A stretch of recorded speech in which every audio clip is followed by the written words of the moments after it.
ପ୍ରେରିତ ପୁସ୍ତକ 16 ପର୍ବରୁ 6 ପଦରୁ 15 ପଦ ପର୍ଯ୍ୟନ୍ତ।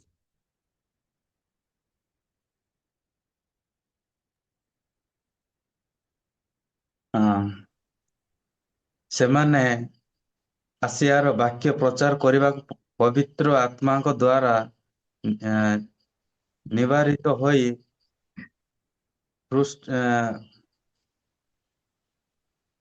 ଫ୍ରୁଗିଆ ଓ ଗିଲିଆତୀୟ ଅଞ୍ଚଳ ଦେଇ ଯାତ୍ରା କଲେ।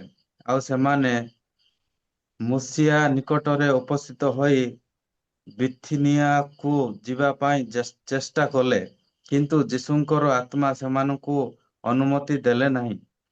ସେମାନେ ମୁସିଆ ପାଖ ଦେଇ ତ୍ରିଆକୁ ଆସିଲେ, ଆଉ ରାତ୍ରି କାଳରେ ପାଉଲ ଗୋଟିଏ ଦର୍ଶନ ପାଇଲେ। ମାକିଦୋନିଆ ଜଣେ ଲୋକ ଠିଆ ହୋଇ ତାଙ୍କୁ ବିନତି କରି କହୁଅଛି, ମାକିଦୋନିଆକୁ ପାର ହୋଇ ଆସି ଆମମାନଙ୍କର ଉପକାର କର।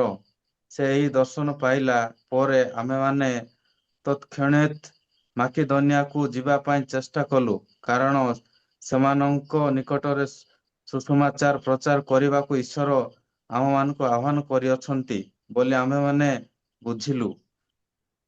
ତେଣୁ ତ୍ରିଆରୁ ବାହାରି ଜାହାଜରେ ଆମ୍ଭେମାନେ ସଳଖ ପଥରେ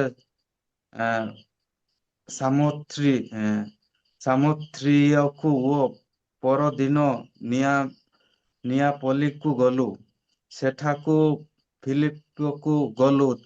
ଏହା ମାକିଦୋନିଆର ସେହି ଅଞ୍ଚଳରେ ଏକ ପ୍ରଧାନ ନଗର, ପୁଣି ଗୋଟିଏ ରୋମୀୟ ଉପନିବେଶ। ସେହି ନଗରରେ ଆମ୍ଭେମାନେ କେତେକ ଦିନ ରହିଲୁ। ବିଶ୍ରାମ ବାରରେ ଆମ୍ଭେମାନେ ନଗର ଦ୍ୱାରରୁ ବାହାରି ନଦୀ କୂଳକୁ ଗଲୁ। ସେଠାରେ ପ୍ରାର୍ଥନାର ସ୍ଥାନ ଅଛି ବୋଲି ଆମ୍ଭେମାନେ ମନେ କରିଥିଲୁ, ଆଉ ଆମ୍ଭେମାନେ ବସି ସମବେତ ହୋଇଥିବା ମହିଳାମାନଙ୍କୁ କଥା କହିବାକୁ ଲାଗିଲୁ। ପୁଣି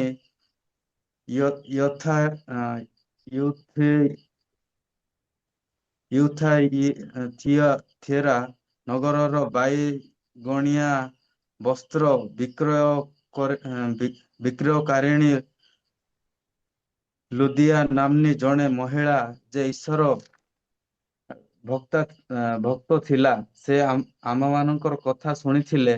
ସେ ଯେପରି ପାଉଲଙ୍କର କଥିତ ବିଷୟ ପ୍ରତି ମନୋଯୋଗ କରନ୍ତି, ଏଥି ନିମନ୍ତେ ପ୍ରଭୁ ତାହାଙ୍କର ହୃଦୟ ଫିଟାଇ ଦେଲେ। ପୁଣି ସେ ଓ ତାହାର ପରିବାର ବାତ୍ବିଜିତ ହେଲା। ଉତ୍ତାରେ ସେ ଆମମାନଙ୍କୁ ବିନତି କରି କହିଲେ, ଆପଣମାନେ ଯଦି ମୋତେ ପ୍ରଭୁଙ୍କ ନିକଟରେ ବିଶ୍ୱାସ ବୋଲି ବିଚାର କରୁଅଛନ୍ତି, ତେବେ ମୋତେ ଗୃହକୁ ଆସି ବାସ କରନ୍ତୁ। ଆଉ ସେ ଆମମାନଙ୍କୁ ବଳାଇଲେ। ତ ଏଇ ଦିନମାନଙ୍କରେ ଯେତେବେଳେ ଆମେ ୟୁଥ ମିଟିଂ କଲୁ, ତ ବର୍ତ୍ତମାନ ପରମେଶ୍ୱର ଯେତେବେଳେ ଆମକୁ ନୂଆ ୟୁଥ ଷ୍ଟୁଡେଣ୍ଟ ମାନଙ୍କୁ ପଠେଇଥିଲେ ଚର୍ଚ୍ଚରେ, ମୁଁ ମଧ୍ୟ ମୋର ହୃଦୟ ଭିତରେ ବେଶୀ ଥ୍ୟାଙ୍କଫୁଲ ହେଲି। ଆଉ ଆଗକୁ ବର୍ତ୍ତମାନ ଏମାନଙ୍କୁ ନେଇକି ଗୋଟେ ବିଷୟ ପରମେଶ୍ୱର ମତେ କହୁଛନ୍ତି ଯେ ସୁଷମାଚାର ନିମନ୍ତେ ହଉ, କିପରି ଭାବରେ ଏମାନଙ୍କୁ ପଢେଇକି ନିଆଯିବା ଦରକାର। କାରଣ ଈଶ୍ୱରଙ୍କର ଦୃଷ୍ଟି ହଉଛି କେମିତି ଆମମାନେ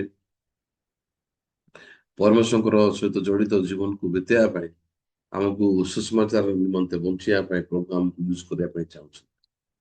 କିନ୍ତୁ ଅଧିକାଂଶ ସମୟରେ ହ୍ୟୁମାନିଷ୍ଟିକଲି ଭାବିଲେ, ମନୁଷ୍ୟତ୍ୱ ଭାବରେ ଯେତେବେଳେ ଆମେ ଚିନ୍ତା କରୁଛୁ, ସେ ସମୟରେ ପରମେଶ୍ୱରଙ୍କର ହୃଦୟକୁ ଆମେ ବୁଝିପାରୁନୁ। ତ ଗତକାଲି ମଧ୍ୟ ମ୍ୟାରେଜ ସିଷ୍ଟର୍ସ ମିଟିଂରେ ମତେ ଇନଭାଇଟ କରୁଥିଲେ ପ୍ରିଚିଂ କରିବା ପାଇଁ। ତ ମୁଁ ଅଳ୍ପ ସମୟ ସେ ଜାଗାରେ ପ୍ରଚାର କରୁଥିଲି। ଆଉ ପ୍ରଭୁ ଆମମାନଙ୍କୁ କୋଉ ମାଧ୍ୟମରେ ଆମ ସହିତ ଯୋଗାଯୋଗ କରନ୍ତି, ଆଉ ସ୍ୱତନ୍ତ୍ର ଭାବରେ ପ୍ରଭୁ ଆମ ସହିତ ଯୋଉ ସମ୍ପର୍କରେ ଅଛନ୍ତି, ଆମକୁ ସୃଷ୍ଟି କରିବା ପଛରେ ପ୍ରଭୁଙ୍କର କଣ ଆମ ଆଡକୁ ଇଚ୍ଛା, ତାହା ସଠିକ ଭାବରେ ଜାଣିବାଟା ହଉଛି ଆମ ପାଇଁ ଅଧିକ ଗୁରୁତ୍ୱପୂର୍ଣ୍ଣ ବିଷୟ। ତେଣୁକରି ଯେତେବେଳେ ମୁଁ ଏଇ ଦିନକୁ ବାଇବଲ ଷ୍ଟଡି କରିବା ପାଇଁ ପାଷ୍ଟର ଆମକୁ କହିଲେ, ଚର୍ଚ୍ଚ ଆମକୁ କହିଲା, ତ ତାପରେ ମଧ୍ୟ ଯେତେବେଳେ ମୁଁ ବାଇବଲକୁ ପଢୁଛି, ତ ମୁଁ ଅ, କେତେଟା ବାକ୍ୟକୁ ନେଇକି ପ୍ରଭୁ ମତେ ଦେଲେ। ଆଉ ସତରେ ଯେ ମୋର ଅସ୍ତିତ୍ୱ ପାଇବା ପାଇଁ, ମୋର ସ୍ଥିତିକୁ ଦେଖିବା ପାଇଁ, ମୋର ଇମେଜକୁ ପାଇବା, କୋଉ ପ୍ରକାର ସ୍ଥିତିରେ ମୋର ଜୀବନ ଗତି କରୁଛି, ଆଉ ମୁଁ କୋଉ ଜାଗାରେ ଛିଡା ହେଇଛି ଆତ୍ମିକ ଜୀବନରେ, ତାହା ପାଇବା ପାଇଁ ମୁଁ ସକ୍ଷମ ନାହିଁ। ମୁଁ ନିଜର ଜ୍ଞାନ କି ବୁଦ୍ଧି କି ଅନୁଭୂତି ବା ମୋ ପାଖରେ ଯାହା ବି ଅଛି ସେ ବିଷୟ ଦ୍ୱାରା ମୁଁ କେବେ ସକ୍ଷମ ନାହିଁ ଜାଣିବା ପାଇଁ। ସେଥିପାଇଁ ସଦାବେଳେ ପ୍ରଭୁ ସହଭାଗିତା ମାଧ୍ୟମରେ ହଉ କି ବାକ୍ୟକୁ ଶୁଣେଇବା ମାଧ୍ୟମରେ ହଉ, ତ ଯେତେବେଳେ ଦେଖାନ୍ତି, ତ ମୁଁ ଈଶ୍ୱରଙ୍କ ବାକ୍ୟ ସାମ୍ନାରେ ହିଁ ରିଫ୍ଲେକ୍ଟ ହେଇଥାଏ, ପ୍ରତିଫଳିତ ହେଇଥାଏ, ଯୋଉ ଦ୍ୱାରା ମୁଁ ନିଜକୁ ଜାଣିପାରିଥାଏ ଯେ ମୁଁ ଏ ସ୍ଥିତିରେ ଅଛି, ଆଉ ମତେ ନିହାତି ଏ ବିଷୟ ଗୁଡାକ ଆବଶ୍ୟକ ଗୋଟେ ଶୁଣିବା। ତ ଗତକାଲି ମଧ୍ୟ ଯେତେବେଳେ ଆମେ କଥାବାର୍ତ୍ତା କରୁଥିଲୁ ସିଷ୍ଟର୍ସ ମ୍ୟାରେଜ ସିଷ୍ଟର୍ସ ମିଟିଂରେ, ତ ମୁଁ ଟିକେ ଅଳ୍ପ ସମୟ ମୁଁ ଦୂତମାନଙ୍କ ବିଷୟରେ ଆଉ ମଣିଷ ଭିତରେ କଣ ଡିଫରେନ୍ସ ଅଛି ମୁଁ ସେ ବିଷୟକୁ ମୁଁ ବ୍ୟାଖ୍ୟା କରୁଥିଲି। ତ ପରମେଶ୍ୱର ଯେଉଁ ସମୟରେ ମନୁଷ୍ୟକୁ ସୃଷ୍ଟି କଲେ, ଆଉ ପରମେଶ୍ୱର ଯେଉଁ ସମୟରେ ଦୂତମାନଙ୍କୁ ବନେଇଥିଲେ, ତ ଦୂତମାନଙ୍କର ଆଉ ମନୁଷ୍ୟ ଭିତରେ ତଫାତକୁ ଯଦି ଆମେ ଦେଖିବା, ତାହେଲେ ପରମେଶ୍ୱର ଦୂତମାନଙ୍କୁ ଆଉ ମନୁଷ୍ୟ ଭିତରେ ଆ ଖାସ କରିକି ସ୍ୱତନ୍ତ୍ର ଭାବରେ କେତେଟା ଡିଫରେନ୍ସକୁ ଆମେ ପାଇପାରୁଛୁ।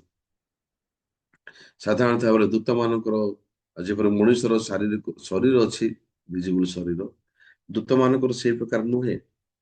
ଆଉ ସେଇଠି ଯଦି ଆମେ ବାକ୍ୟରେ ଦେଖିବା, ତାହେଲେ ପରମେଶ୍ୱର ମନୁଷ୍ୟକୁ ଆଉ ପରମେଶ୍ୱର ଦୂତମାନଙ୍କ ଭିତରେ ତଫାତକୁ କଣ ଦେଇଛନ୍ତି।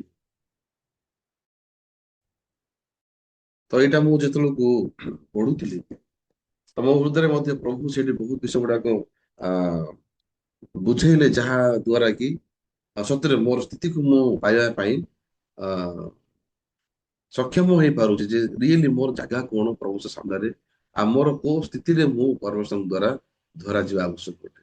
ଏଭଳି ପୁସ୍ତକର ଯଦି ଆମେ ଗୋଟେ ବାକ୍ୟକୁ ପଢିବା, ଆ ଏକ ପର୍ବର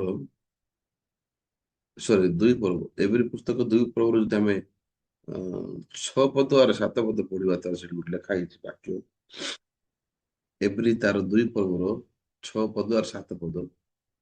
କିନ୍ତୁ ଜଣେ କୌଣସି ସ୍ଥାନରେ ଏ କଥା କହି ସାକ୍ଷ୍ୟ ଦେଇଅଛନ୍ତି, ମନୁଷ୍ୟ କିଏ ଯେ ତୁମେ ତାହାକୁ ସ୍ମରଣ କରିଥାଅ, ମନୁଷ୍ୟ ସନ୍ତାନ କିଏ ଯେ ତୁମେ ତାହାର ତତ୍ଵ ନେଇଥାଅ। ତୁମ୍ଭେ ଦୂତମାନଙ୍କ ଠାରୁ ତାହାକୁ ଅଳ୍ପ ନିୟନ କରିଅଛ, ତୁମ୍ଭେ ତାହାକୁ ଗୌରବ ଓ ସମ୍ଭ୍ରମ ରୂପ ମୁକୁଟରେ ଭୂଷିତ କରିଅଛ। ତୁମ୍ଭେ ତାହାର ପଦ ତଳେ ସମସ୍ତ ବିଷୟ ଅଧୀନ କରି ରଖିଅଛ। ପ୍ରକୃତରେ ସେ ସମସ୍ତ ବିଷୟକୁ ତାହାର ବଶୀଭୂତ କରିବାରେ କୌଣସି ବିଷୟକୁ ତାହାର ଅବଶୀଭୂତ କରି ଛାଡି ନାହାନ୍ତି। ଆମେମାନେ ଏପର୍ଯ୍ୟନ୍ତ ସମସ୍ତ ବିଷୟ ତାହାର ବଶୀଭୂତ ହୋଇଥିବାର ଦେଖୁନାହିଁ ସତ, କିନ୍ତୁ ଦୂତମାନଙ୍କ ଅପେକ୍ଷା ଯେ ଅଳ୍ପ ସମୟ ନ୍ୟୁନୀକୃତ ହୋଇଥିଲେ, ତାହାଙ୍କୁ ଅର୍ଥାତ୍ ଯୀଶୁଙ୍କୁ ମୃତ୍ୟୁର ଦୁଃଖ ଭୋଗ ହେତୁ ଗୌରବ ଓ ସମ୍ଭ୍ରମ ରୂପ ମୁକୁଟ ପରିଧାନ କରିଥିବାର ଦେଖୁଅଛୁ, ଯେପରି ଈଶ୍ୱରଙ୍କ ଅନୁଗ୍ରହରେ ପ୍ରତ୍ୟେକ ମନୁଷ୍ୟ ନିମନ୍ତେ ସେ ମୃତ୍ୟୁ ଆସ୍ୱାଦନ କରନ୍ତି। ତ ଏଇ ଜାଗାରେ ଆମମାନେ ଦେଖିପାରୁଛୁ ଯେ ପରମେଶ୍ୱର ଦୂତମାନଙ୍କୁ ସ୍ୱତନ୍ତ୍ର ଭାବରେ ସୃଷ୍ଟି କରିଥିଲେ, ଆଉ ଦୂତମାନଙ୍କୁ ଯୋଉ ଶକ୍ତି, ଯୋଉ ବୁଦ୍ଧି ଆଉ ସୌନ୍ଦର୍ଯ୍ୟ ଦେଇଥିଲେ, କିନ୍ତୁ ମନୁଷ୍ୟକୁ ଯୋଉ ପରମେଶ୍ୱର ବନେଇଲେ, ମନୁଷ୍ୟକୁ ସେଇ ପ୍ରକାର ବିଷୟ ଦେଇନାହାନ୍ତି ପ୍ରଭୁ। ମଣିଷକୁ ଦୁର୍ବଳ ଭାବରେ ପରମେଶ୍ୱର ବନେଇଲେ, ମଣିଷକୁ ଜ୍ଞାନ ଦେଇନାହାନ୍ତି ପ୍ରଭୁ, ମଣିଷକୁ ପ୍ରଭୁ ଶକ୍ତି ଦେଇନାହାନ୍ତି।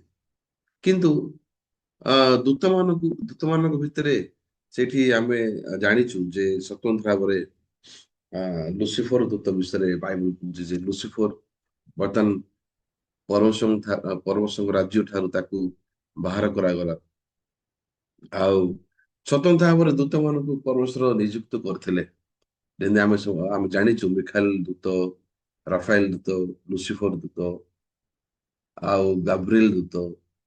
ତ ଏଇ ପ୍ରକାର ଭାବରେ କେତେଟା ମୁଖ୍ୟ ଦୂତ ମାନଙ୍କ ମଧ୍ୟରେ ଲୁସିଫର ବିଷୟରେ ଆମେ ଅଧିକ ଜାଣିଛୁ ଶୁଣିକି ଆସୁଛୁ। ତ ଲୁସିଫର ହଉଛି ଗୋଟେ ଦୂତ ଯିଏକି ପରମେଶ୍ୱରଙ୍କ ଠାରୁ ସ୍ୱତନ୍ତ୍ର ଗିଫ୍ଟ ପାଇଥିଲା। ସେ ସୌନ୍ଦର୍ଯ୍ୟ ପାଇଥିଲା, ଜ୍ଞାନ ପାଇଥିଲା, ବୁଦ୍ଧି ପାଇଥିଲା, ଆଉ ଶକ୍ତି ପାଇଥିଲା। କିନ୍ତୁ ବିପରୀତ ଭାବରେ ପରମେଶ୍ୱରଙ୍କର ପାଇଥିବା ସୌନ୍ଦର୍ଯ୍ୟ, ଜ୍ଞାନ ଆଉ ଶକ୍ତିକୁ ପାଇଲା ପରେ ସେ କାହିଁକି ପ୍ରଭୁଙ୍କର ବିରୋଧ ପାତ୍ର ହେଇଗଲା? କାହିଁକି ପ୍ରଭୁଙ୍କ ବିରୋଧରେ ସେ ଯାଉଛି? ଆଉ ସେ କାହିଁକି ଈଶ୍ୱର ଦେଇଥିବା ବିଷୟକୁ ହିଁ ବ୍ୟବହାର କରିକି ସେ ଈଶ୍ୱର ବିରୁଦ୍ଧରେ ଗଲା?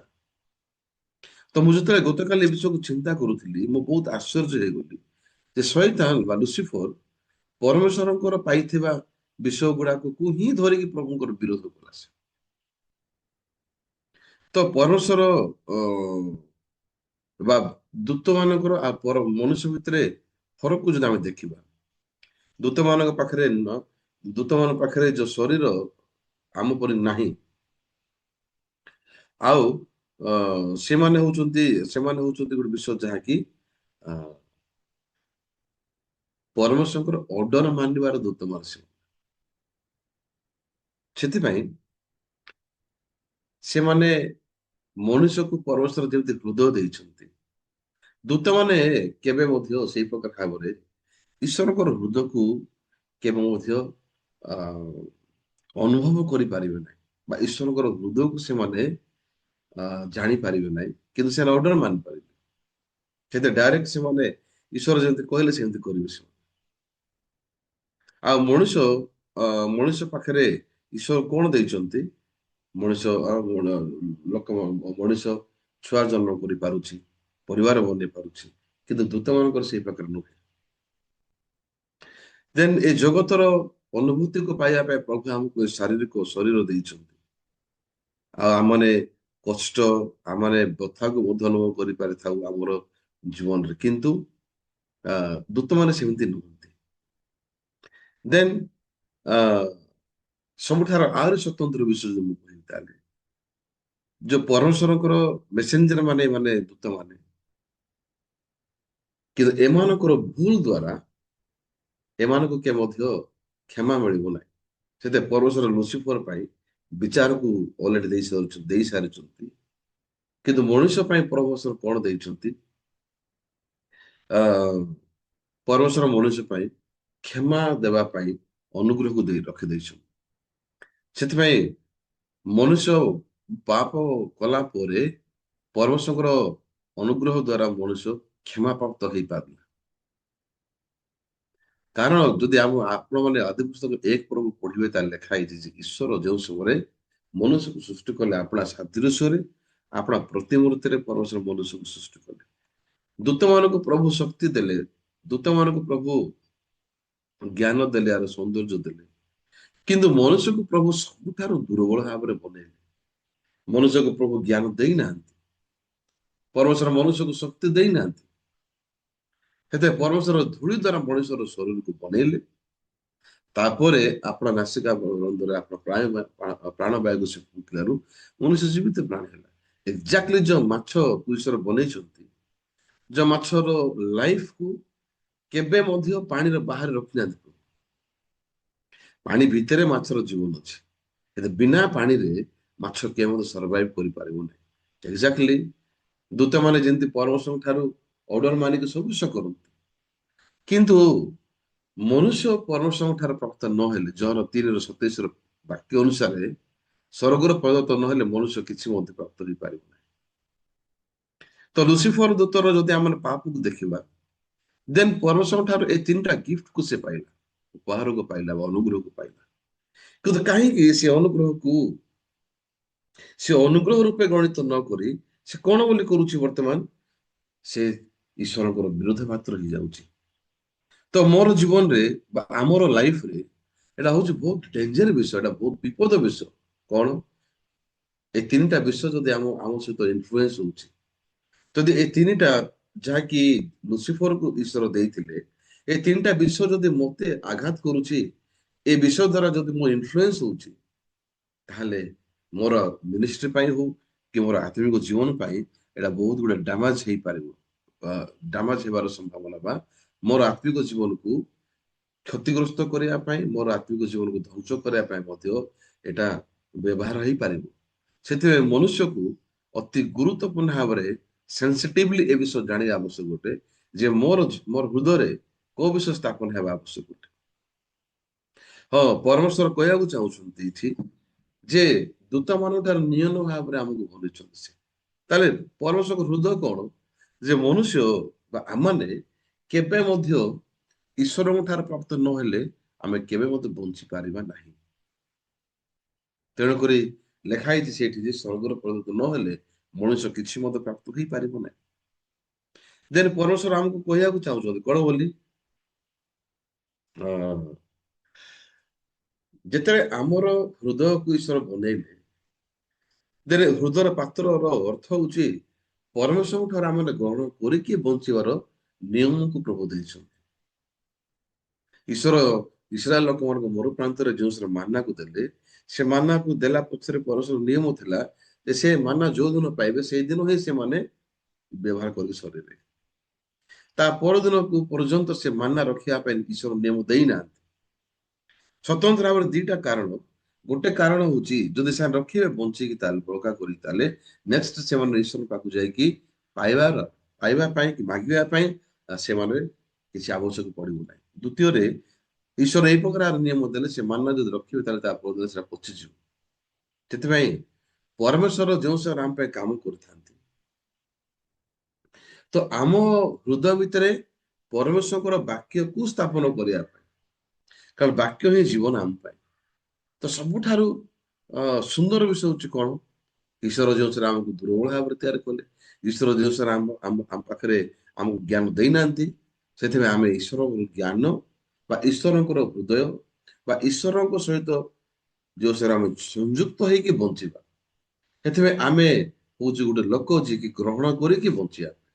ତ ଗତକାଲି ମଧ୍ୟ ମୁଁ ସେ ବାକ୍ୟକୁ ଦେଖେଇଥିଲି, ଆଉ ଥରେ ମୁଁ ଦେଖିବାକୁ ଚାହୁଁଛି।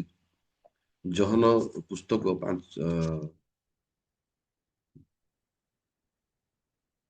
ଜନ୍ମ ତାର 5 ପର୍ବର 30 ପଦ। ଜଣେ କିଏ ପଢନ୍ତୁ, ଜହନ 5 ପର୍ବର 30 ପଦରେ କଣ ଲେଖା ହେଇଛି?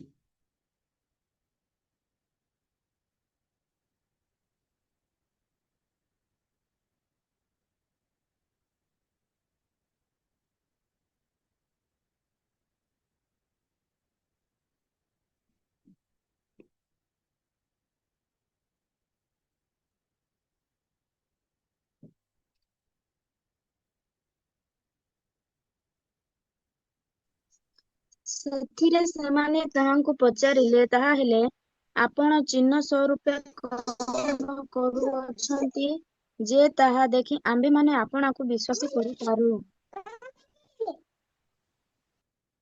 କିଏ ପଢୁଛି? ଜହନ 5 ପର୍ବର 30 ପଦ କହିଲୁ। ମୁଁ ଆପଣଙ୍କର କିଛି କରିପାରେ ନାହିଁ। ମୁଁ ଯେପରି ଶୁଣେ ସେପରି ବିଚାର କରେ, ଆଉ ମୋହର ବିଚାର ଯଥାର୍ଥ, କାରଣ ମୁଁ ଆପଣର ଇଚ୍ଛା ସାଧନ କରିବାକୁ ଚେଷ୍ଟା ନ କରି ମୋହର ପ୍ରେରଣକର୍ତ୍ତାଙ୍କର ଇଚ୍ଛା ସାଧନ କରିବାକୁ ଚେଷ୍ଟା କରେ। ତ ଶୈତାନର ଲୁସିଫର ବା ଶୈତାନର ଯଦି ଆମେ ଦେଖୁଛୁ, ଯେତେବେଳେ ଈଶ୍ୱର ତାକୁ ସ୍ୱର୍ଗରୁ ବାହାର କରିଦେଲେ, ତ ସ୍ୱତନ୍ତ୍ର ଭାବରେ ଇଏ ପରମେଶ୍ୱରଙ୍କର ଜାଗାକୁ ଆକ୍ରମଣ କରିବାକୁ ଚାହୁଁଥିଲା। ସେଇଟା ହଉଛି ପାପ। ଈଶ୍ୱରଙ୍କର ସ୍ଥାନକୁ ନିଜକୁ ସେ ରଖିବାକୁ ଚାହୁଁଥିଲା। ଏତେ ସେ କଣ କହୁଛି, ଆମେ ସର୍ବପରିସ୍ଥକୁ ତୁଲ୍ୟ ହେବା। ଇଏ କିଛି ଗୋଟେ ମିଷ୍ଟେକ୍ କରିବାଟା, କିଛି ଭୁଲ କରିବା ବିଷୟ, ଏଇ ବିଷୟ ପରିବର୍ତ୍ତେ ଇଏ ବର୍ତ୍ତମାନ ପ୍ରଭୁଙ୍କ ଜାଗାରେ ନିଜକୁ ରଖୁଛି। ତ ଯେତେବେଳେ ଆମେ ଆତ୍ମିକାରେ ବଞ୍ଚୁଛୁ, କିଛି ବିଷୟ ଭୁଲ କରିବାଟା, ମିଷ୍ଟେକ୍ କରିବାଟା ଏଇଟା ସ୍ୱାଭାବିକ ବିଷୟ। ପରମେଶ୍ୱର ଯେଉଁ ସେରେ ଆମକୁ ବନେଇଛନ୍ତି, ଯଦି ଆମେ ଅଧିକରୁ ଅଧିକ ମାତ୍ରାରେ ଯଦି ଆତ୍ମାର ଦୁନିଆରେ ଗଭୀରତମ ଭାବରେ ଯଦି ଆମେ ଯଦି ଯିବା, ତାହେଲେ ଆମେ ଈଶ୍ୱରଙ୍କର ମନକୁ ଜାଣିପାରିବା, ପରମେଶ୍ୱରଙ୍କର ପ୍ଲାନକୁ ଜାଣିପାରିବା। ତ ପରମେଶ୍ୱର କାହିଁକି ମନୁଷ୍ୟକୁ ଦୁର୍ବଳ ଭାବରେ ସୃଷ୍ଟି କଲେ? କାରଣ ପ୍ରଭୁ କହିବାକୁ ଚାହୁଁଛନ୍ତି, ଯୋଉ ଦୂତମାନଙ୍କୁ ବନେଇଲେ ମୁଁ, ଯେଉଁମାନେ ରବଟ ସଦୃଶ ମୋର ଅର୍ଡର ଖାଲି ମାନିଲେ କିନ୍ତୁ ମୋର ମନକୁ ବୁଝିଲେ ନାହିଁ। ହେଲେ ଈଶ୍ୱର ସ୍ୱତନ୍ତ୍ର ମନୁଷ୍ୟକୁ ଦୂତମାନଙ୍କର ସୃଷ୍ଟିର ନିୟମର ବିପରୀତ ଭାବରେ ସୃଷ୍ଟି କଲେ। ହେଲେ ମନୁଷ୍ୟକୁ କିଛି ବହୁତ ଜ୍ଞାନ ଦେଇନାହାନ୍ତି। ଆମେ ଏତେ ମୂର୍ଖ ଲୋକ, ହେଲେ ପ୍ରଭୁ ଆମକୁ କହୁଛନ୍ତି ପିମ୍ପୁଡ଼ି ପାଖକୁ ଯାଇକି ଶିକ୍ଷା କର। ଦେନ୍ ଆମେ ନିଜ ବିଷୟରେ ଯଦି ଆମେ ଚିନ୍ତା କରିବା, ତାହେଲେ ଯଦି ଏକ୍ଜାକ୍ଟଲି ଆମେ ନିଜ ବିଷୟରେ ଆବିଷ୍କାର କରିବା, ତାହେଲେ ଆମେ ହଉଛୁ ଗୋଟେ ଲୋକ ଯିଏକି କିଛି ବି ଜାଣିନୁ, ସେଥିପାଇଁ ପ୍ରଭୁ ଆମକୁ ଧରିଛନ୍ତି। ତ ଗଧ ଜେରୁସାଲାମ ନଗର ଭିତରୁ ଯିବା ପାଇଁ କଣ ପାଇଁ ଚାହିଁବ? କାହିଁକି ସେ ଇଚ୍ଛା କରୁ? ଏ ଗଧର ଲାଇଫ ହଉଛି କେବଳ ତାର ଇଚ୍ଛା ଅନୁସାରେ ବଞ୍ଚିବ। ସେ ତାକୁ ଯୋଉଟା ଇଚ୍ଛା ସେଟା କରିବା ପାଇଁ ଚାହିଁବ, ସେଟା କରିବ। ମାନେ ଗଧର କେବେ ମଧ୍ୟ ଲକ୍ଷ୍ୟ ନିର୍ଜୁଆଡ ହେଇପାରିବ ନାହିଁ ଯେ ମତେ ଜେରୁସାଲାମ ଭିତରେ ପ୍ରବେଶ କରିବା ପାଇଁ ଆବଶ୍ୟକ। କିନ୍ତୁ ଯୀଶୁଖ୍ରୀଷ୍ଟ ସେ ଗଧକୁ ଧରିକି ଯାଉଛନ୍ତି। ଯେତେବେଳେ ଆମେ ଆମର ଛବିକୁ ପାଇବା, ଆଜି ଆମେ ଅନେକ ବିଷୟ ଜାଣିଛୁ ବୋଲି ଭାବୁଛୁ। ମୁଁ ମଧ୍ୟ ଦିନ ଭାବୁଥିଲି ମୁଁ ସବୁ କିଛି ଜାଣିଛି, କିନ୍ତୁ ପରମେଶ୍ୱର ଦୈନନ୍ଦିନ ଜୀବନରେ ଈଶ୍ୱରଙ୍କର କାର୍ଯ୍ୟ ଦ୍ୱାରା, ଈଶ୍ୱରଙ୍କର ଅନୁଗ୍ରହ ଦ୍ୱାରା ମତେ ଗୋଟେ ବିଷୟକୁ ପରମେଶ୍ୱର ଦେଖେଇବା ପାଇଁ ଆରମ୍ଭ କଲେ ବହୁତ ବର୍ଷ ଧରି। କଣ ସେଟା ଜାଣିଛନ୍ତି? ଯାହାକି ଶୈତାନ ମଣିଷକୁ ଆକ୍ରମଣ କରିକି ତାର ଯୋଉ ପାପ ପ୍ରଭୁଙ୍କ ବିରୋଧରେ କଲା ସେ। ହେଲେ ଆଜି ଶୈତାନ ଦ୍ୱିତୀୟ ଥେସଲୋନିକ 4 ପର୍ବରୁ ଯଦି ଆପଣ 2 ପର୍ବର 4 ପଦ ପଢିବେ, ମନେ ପକାନ୍ତୁ, ସେଠି ଲେଖା ହେଇଛି। ସେଠି ସେ କଣ ଲେଖା ହେଇ ଜାଣିଛନ୍ତି? ସେ ଈଶ୍ୱରଙ୍କ ନାମର ଖ୍ୟାତ ବା ପୂଜିତ ସମସ୍ତଙ୍କ ବିରୋଧ ହେଇକି ସେ ନିଜକୁ ଆପଣଙ୍କୁ ଦେଖାଉଛି, ଆଉ ଏପରିକି ଈଶ୍ୱରଙ୍କ ମନ୍ଦିରରେ ବସିକି ସେ ଆପଣଙ୍କୁ ଈଶ୍ୱର ଦେଖାଉଛି, ଲେଖା ହେଇଛି। ସେଥିପାଇଁ ଭାଇ ଭଉଣୀ ମାନେ, ଆମେ ଏ ପାଠକୁ ନେଇକି ବହୁତ ଗୁରୁତ୍ୱପୂର୍ଣ୍ଣ ଭାବରେ ଜାଣିବା ପାଇଁ ବାଧ୍ୟ ଯେ ଯଦି ମୁଁ ନିଜର ହୃଦୟ ଭିତରେ ମୁଁ ନିଜକୁ ଠିକ ଆଉ ନିଜକୁ ବହୁତ ଆତ୍ମିକ ଆଉ ମୁଁ ବେଶୀ ଜାଣିଛି, ମୋ ପାଖରେ ବୁଦ୍ଧି ଜ୍ଞାନ ଅଛି ଆତ୍ମାର, ତାହେଲେ ସେଇ ସମୟ ଠାରେ ମୋର ହୃଦୟ ଭିତରେ ଈଶ୍ୱରଙ୍କର ହୃଦୟ ପ୍ରବାହିତ ହେବାଟା ବନ୍ଦ ହେଇଯିବ। ସେ ସମୟ ଠାରୁ ଆତ୍ମିକ ଜୀବନ ଡାମଜ ହେବା ପାଇଁ ଆରମ୍ଭ କରେ। ଏତେ ସ୍ୱତନ୍ତ୍ର ଭାବରେ ମୋର ଦ୍ୱାରା ମୁଁ ଜ୍ଞାନୀ ବୋଲି ଭାବିବାଟା, ମୋ ଭିତରେ ମୁଁ ବହୁତ ଗୁଡେ ସୌନ୍ଦର୍ଯ୍ୟତାରେ ପରିପୂର୍ଣ୍ଣ, ମୁଁ ବେଶୀ ଆତ୍ମିକ ଭାବରେ ଚିନ୍ତା କରିବା ପାଇଁ ସକ୍ଷମ, ମୁଁ ବେଶୀ ଆତ୍ମିକ ଭାବରେ ଶକ୍ତିଶାଳୀ ଲୋକ, ମୁଁ ଜାଣିପାରୁଛି ମୁଁ ମଣ୍ଡଳୀକୁ, ମୁଁ ସୁଷ୍ମାତାଙ୍କୁ ସେବା କରିବା ଲୋକ, ଏଇଗୁଡାକ କେବେ ମଧ୍ୟ ଆମକୁ ସଠିକ ଆତ୍ମିକ ଜୀବନ ରାସ୍ତାରେ ନେଇପାରିବ ନାହିଁ।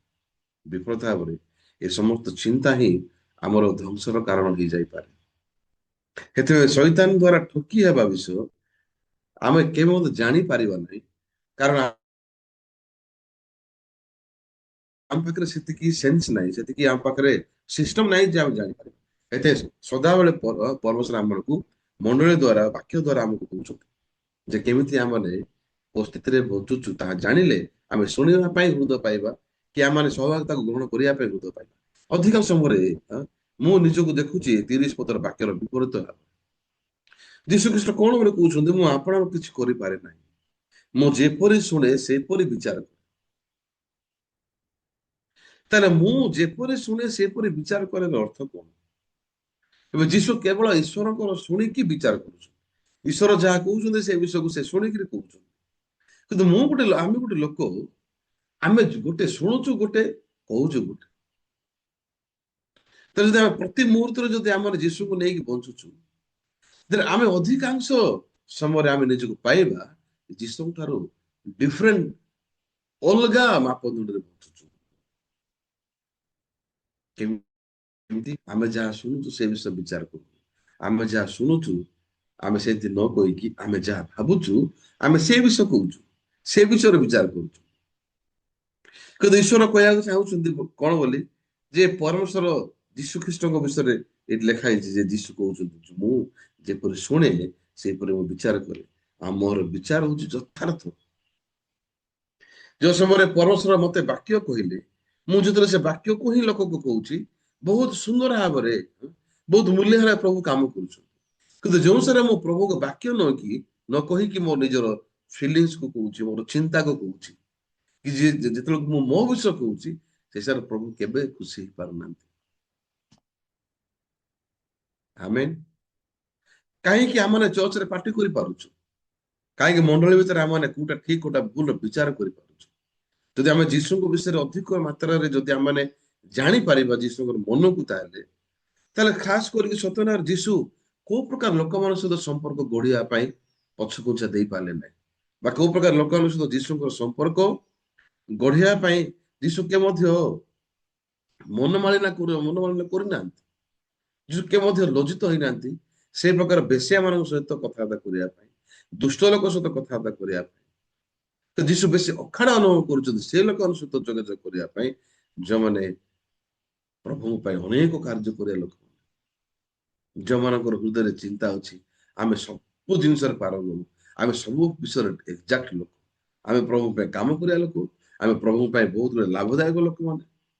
ହେଲେ ଯୁବକ କହୁଛି ବର୍ତ୍ତମାନ ମାଥି 19 ଆରେ ମୁଁ ତ ପିଲାଦିନରେ ସବୁ କାମ କରୁଛି ଆସିଛି, ସବୁ ଆଜ୍ଞା ମାନିଛି, ଆଉ କଣ ଅଛି ମତେ କୁହ? ବ୍ୟବସ୍ଥା ଶାସ୍ତ୍ରଙ୍କ ନିଜକୁ ଅତିରିକ୍ତ ଧାର୍ମିକ ଦେଖେଇବା ପାଇଁ ସେ କହୁଛି ହଁ ହଁ ମୁଁ ଜାଣିଛି ବ୍ୟବସ୍ଥାର ମୂଳ କଣ। ତୁମେ ଆପଣଙ୍କ ସମସ୍ତ ମନ ଶକ୍ତି ପ୍ରାଣ ଦେଇକି ପ୍ରଭୁ ପ୍ରେମ କର, ପ୍ରତିବାସୀ ଆତ୍ମା ପ୍ରେମ କର। ମନେ ରଖନ୍ତୁ ଭାଇ ଆଉ ଭଉଣୀ, ଆଜି ସକାଳେ ମୁଁ କହିବାକୁ ଚାହୁଁଛି ଶୈତାନ ଈଶ୍ୱରଙ୍କ ଠାରୁ ପାଇଥିବା ବିଷୟ ଦ୍ୱାରା ହିଁ ଈଶ୍ୱରଙ୍କ ବିରୋଧ କଲା। ଆଜି ଆମମାନେ ଈଶ୍ୱରଙ୍କ ବାକ୍ୟକୁ ନେଇକି ପ୍ରଭୁଙ୍କ ବିରୋଧରେ ଯାଉଛୁ। ଆମେ ଈଶ୍ୱରଙ୍କ ବାକ୍ୟକୁ ବ୍ୟବହାର କରିକି ଆମେ ଈଶ୍ୱରଙ୍କ ବିରୋଧରେ ଯିବାର ଅର୍ଥ କଣ? ଯୋଉ ସମୟରେ ଆମମାନେ ନିଜ ହୃଦୟ ଭିତରେ ଆମମାନେ ପ୍ରକୃତ ସ୍ଥିତିକୁ ଭୁଲି ଯାଉଛୁ ଯେ ଆମେ କିଏ, ପରମେଶ୍ୱର ଆମମାନଙ୍କୁ କୋଉ ସ୍ଥିତିରେ ତିଆରି କରୁଛନ୍ତି। ସେତେ ଲେଖା ହେଇଛି ଏଭଳି ପୁସ୍ତକ 2 ଯୋଉଟା ବାକ୍ୟ ପଢିଲୁ ଆଜି, ଯେ ପ୍ରକୃତରେ ଦୂତ ମାନଙ୍କ ଠାରୁ ନ୍ୟୁନ ଭାବରେ ପ୍ରଭୁ ଆମକୁ ବନେଇଛନ୍ତି। ପ୍ରଭୁ ଆମକୁ ଶକ୍ତି ଦେଇନାହାନ୍ତି, ପ୍ରଭୁ ଆମକୁ ବୁଦ୍ଧି ଦେଇନାହାନ୍ତି, ପ୍ରଭୁ ଆମକୁ କୌଣସି ସୌନ୍ଦର୍ଯ୍ୟ ଦେଇନାହାନ୍ତି। ସେତେ ଲେଖା ହେଇଛି ବାଇବଲ ଜିର୍ମିୟ 17:9 ଅନ୍ତଃକରଣ ସବୁଠାରୁ କପଟମୟ, ସବୁଠାରୁ ଅଧିକ କପଟମୟ ହଉଛି ମୋର ଅନ୍ତଃକରଣ। କିନ୍ତୁ ମୁଁ କେବେ ବିଷୟ ଗ୍ରହଣ କରିବା ପାଇଁ ନାରାଜ। ମୁଁ କେବଳ ଅନ୍ୟମାନଙ୍କ ଅନ୍ତଃକରଣ ଖରାପ, ସେ ସେମିତି ସିଏ ସେମିତି ସେ କାହିଁ ସେମିତି ସେ ସେମିତି ମୁଁ କହିକି ଆସୁଛି, କିନ୍ତୁ ମୁଁ ସେ ଲୋକ ବୋଲି ଗ୍ରହଣ କରିବା ପାଇଁ କେବେ ମଧ୍ୟ ମୁଁ ନ ଚାହିଁକି ଆସିଛି। କିନ୍ତୁ ଯେତେବେଳକୁ ମୁଁ ପ୍ରଭୁଙ୍କ ବାକ୍ୟକୁ ଦେଖୁଛି, ସତରେ ଏଇଟା ବହୁତ ଭୟଭୀତ ହେବାର ବିଷୟ ଯେ ପରମେଶ୍ୱର ଦେଇଥିବା ବିଷୟକୁ ମୁଁ କଣ କରିବା ଆବଶ୍ୟକ, ତାହାକୁ ବ୍ୟବହାର କରିକି, ବା ପରମେଶ୍ୱର ଯେଉଁ ସେ ମତେ ବ୍ୟବହାର କଲେ ସେ ବ୍ୟବହାର କରିବା ବିଷୟକୁ ଯଦି ମୁଁ ଧରିକି ଅଛି, ତାହେଲେ ଯେକୌଣସି ମୁହୂର୍ତ୍ତରେ ମୁଁ ନଷ୍ଟ ହେଇଯାଇପାରେ। ଗତକାଲି ସିସିଏସ୍ ମିଟିଂରେ ମୁଁ ଗୋଟେ ବିଷୟ କହୁଥିଲି, ସମାଗମ ଭିତରେ ଯେ ଯାଜକ ମାନେ ପାପକ୍ଷମର କାମ କରୁଥିଲେ, ତ ସେଠି ଗୋଟେ ସ୍ଥାନକୁ ପାର ହେଇ ହେଇ ଆମେ ଲାଷ୍ଟରେ ମହାପବିତ୍ର ସ୍ଥାନକୁ ଯଦି ଆମେ ଦେଖିବା, ତାହେଲେ ଏ ମହାପବିତ୍ର ସ୍ଥାନରେ ପ୍ରତ୍ୟେକ ବିଷୟ, ସବୁ ବିଷୟର ମ୍ୟାନେଜମେଣ୍ଟ ଯାଜକ ମାତ୍ର କରିବ। ତ ସେ ଜାଗାରେ ଆମର ଯଦି ସ୍ଥିତି ଦେଖିବା, ତାହେଲେ ଅପ୍ ଟୁ ଆମେ ଯୋଉ ପବିତ୍ର ସ୍ଥାନକୁ ଯାଉଛୁ, ଯଦି ଯିବା ତାହେଲେ ସେ ପବିତ୍ର ସ୍ଥାନ ଭିତରେ ଯୋଉଟା କି ଦୀପ ରଖା ଅଛି, ଲ୍ୟାମ୍ପଷ୍ଟାଣ୍ଡ ରଖା ହେଇଛି, ଆଉ ସେ ଲ୍ୟାମ୍ପଷ୍ଟାଣ୍ଡ ପାଖରେ ତାର ଉଜ୍ଜଳରେ ଦାର୍ଶନିକ ମେଜର ଆମେ ଖାଇବା ପାଇଁ ପ୍ରଭୁ ଆମ ପାଇଁ ଦେଇଛନ୍ତି, ସବୁବେଳେ ଟେବୁଲରେ ରଖୁଛୁ। ତ ସେ ଲ୍ୟାମ୍ପଷ୍ଟାଣ୍ଡ ଯୋଉଟା ଅଛି, ସେ ଲ୍ୟାମ୍ପଷ୍ଟାଣ୍ଡରେ ବା ଦୀପ ରଖାରେ ଅନବରତ ସବୁବେଳେ ସେଠି ଜିତ ତୈଳ ପକେଇବା ପାଇଁ ପ୍ରଭୁ ଆଦେଶ ଦେଇଛନ୍ତି। ତ ସେଠି ଜିତ ତୈଳ ପକାଇବା ପାଇଁ ଯାଜକ ମାନେ ଟର୍ମ ୱାଇଜ ସେମାନେ ପାଳି କରିଥାନ୍ତି, ଆଉ ଯଦି ସେଟା ଦୀପ ଜଳୁଥିବ। କିନ୍ତୁ ସେ ଜାଗାରେ ଯାଜକ ପାଇଁ ଆଉ ଗୋଟେ ନିୟମ ପ୍ରଭୁ ରଖିଦେଇଛନ୍ତି। କଣ ଜାଣିଛନ୍ତି? ଗୋଟେ ଚିମୁଟା ଦ୍ଵାରା ସେ ସଳିତାର ଯୋଉ କଳା ଅଂଶ ଯୋଉଟା ୟୁଜ ହେଇଛି ସେଟାକୁ ସଫା କରିବା ପାଇଁ, କାଟିକି ଫିଙ୍ଗିବା ପାଇଁ ପରମେଶ୍ୱର ନିୟମ ଦେଇଛନ୍ତି। ସେଥିପାଇଁ ଯେତେବେଳକୁ ଏ ଜିତ ତୈଳ ଦ୍ଵାରା ଦୀପ ଜଳିଆ ଯୋଉ ସଳିତା ରଖା ହେଇଥିବ, ସେ ସଳିତାର କଳା ଅଂଶ କାହିଁ କାଟିବା ପାଇଁ ଦରକାର, ସେଟା କାଟିଲେ ହିଁ ଦୀପ ଆଉ ଥରେ ଭଲରେ ଜଳିବ। ଯଦି ସେ କଳା ଅଂଶ ଯଦି ଅଧିକ ଯଦି ଲମ୍ବା ହବ, ଅଧିକ ବୃଦ୍ଧି ପାଇବ, ତାହେଲେ ଧୀରେ ଧୀରେ ଦୀପ ଲିଭିଯିବ। ଆମେ ବୁଝିପାରୁଛନ୍ତି? ତ ଏ କଳା ଅଂଶ ଅର୍ଥ କଣ ଭାଇ ଭଉଣୀ ଜାଣିଛନ୍ତି? ଏ କଳା ଅଂଶର ଅର୍ଥ ହଉଛି ଈଶ୍ୱର ମତେ ବ୍ୟବହାର କରିବାର କାର୍ଯ୍ୟ। ମତେ ଈଶ୍ୱର ୟୁଜ କରିଥିବାଟା, ମୋ ଦ୍ଵାରା କାମ ଥିବାଟା ମୋ ଦ୍ୱାରା ଯାହା ମଧ୍ୟ ଚର୍ଚ୍ଚ ପାଇଁ ସୁସମାଚାର ବ୍ୟବହୃତ ହେଇଛି ଅଫରିଂ ମାଧ୍ୟମରେ ହଉ କି ପ୍ରଚାର ମାଧ୍ୟମରେ ହଉ କି ଯେକୌଣସି ମାଧ୍ୟମରେ ହଉ ମତେ ଈଶ୍ୱରଙ୍କର ଦାସ ବା ମଣ୍ଡଳୀ ଏ ଚିମୁଟା ଦ୍ୱାରା ବା ପରମେଶ୍ୱରଙ୍କର ଦ୍ୱାରା ବାକ୍ୟ ଦ୍ୱାରା ଏ କଳା ଅଂଶ ବା ପ୍ରଭୁ ୟୁଜ ହେଇଥିବା ମୋ ଭିତରେ ଥିବା ବିଷୟକୁ ମୋଠୁ ଅଲଗା କରିବା ଆବଶ୍ୟକ ଅଟେ। ଯଦି ତାହା ଅଲଗା ହବ ନାହିଁ ତାହେଲେ ସେ କଳା ଅଂଶ ବୃଦ୍ଧି ପାଇଲେ ଦୀପ ଯେମିତି ଲିଭି ଲିଭି ଯିବ ସେମିତି ଈଶ୍ୱରଙ୍କର କାର୍ଯ୍ୟକୁ ଯଦି ଧରିକି ମୁଁ ଖାଲି ବଞ୍ଚିବି, ଯଦି ଈଶ୍ୱର ବ୍ୟବହାର କରିବା ମେମୋରି ଯାକ ଧରିକି ମୁଁ ଯଦି ନିଜକୁ ଆତ୍ମିକ ଭାବିବି ତାହେଲେ ଅଲରେଡି ପରମେଶ୍ୱରଙ୍କ ଠାରୁ ଫ୍ଲୋ ବା ପରମେଶ୍ୱରଙ୍କର ସହିତ ମୋର ପ୍ରବାହିତର ଯୋଉ ଜୀବନ ସେଟା ଧୀରେ ଧୀରେ ବନ୍ଦ ହେଇଯିବ। ଏତେ ବହୁତ ଗୁରୁତ୍ୱପୂର୍ଣ୍ଣ ବିଷୟ ହଉଛି କଣ ଯେ ଈଶ୍ୱର ଯେତେବେଳକୁ ମାନା ଦେଇଛନ୍ତି ଦଉଥିଲେ ଲୋକମାନଙ୍କୁ ଇସ୍ରାଏଲ ଲୋକମାନଙ୍କୁ ସେଇଦିନ ହିଁ ସେଟା ସରିବା ପାଇଁ ଆବଶ୍ୟକ। ଠିକ ସେମିତି ଗତକାଲି ପରମେଶ୍ୱର ମତେ ୟୁଜ କଲେ, କିନ୍ତୁ ଗତକାଲିର ୟୁଜ କରିବା ବିଷୟକୁ ନେଇକି ମୁଁ ଯଦି ଆଜି ଶୁଣିବା ପାଇଁ ହୃଦୟ ହରେଇଛି, ଗ୍ରହଣ କରିବା ପାଇଁ ହୃଦୟ ହରଉଛି, ତାହେଲେ ମୁଁ ପରମେଶ୍ୱରଙ୍କ ସହିତ ମୋର ସମ୍ପର୍କ ଧୀରେ ଧୀରେ ଧୀରେ ବିଚ୍ଛିନ୍ନ ହେଇଯିବ, ଡିସକନେକ୍ଟ ହେଇଯିବ। ତେଣୁକରି ପ୍ରଭୁ ଆମକୁ କହିବାକୁ ଚାହୁଁଛନ୍ତି ଯୀଶୁକୁ ମୁଁ ଆପଣଙ୍କ କିଛି କରିପାରୁନାହିଁ, ମୁଁ ଯେପରି ଶୁଣେ ସେପରି ବିଚାର କରେ। ହେଲେ ଯୀଶୁ ଖ୍ରୀଷ୍ଟ ସବୁବେଳେ ପରମେଶ୍ୱରଙ୍କ ଠାରୁ ଶୁଣିକି ପ୍ରଭୁଙ୍କ ଠାରୁ ଗ୍ରହଣ କରିକି ପ୍ରଭୁଙ୍କ ଠାରୁ ପ୍ରାପ୍ତ ହେଇକି ସେ ବିଚାର କରୁଛି ବୋଲି କହୁଛନ୍ତି ନିଜ ବିଷୟରେ।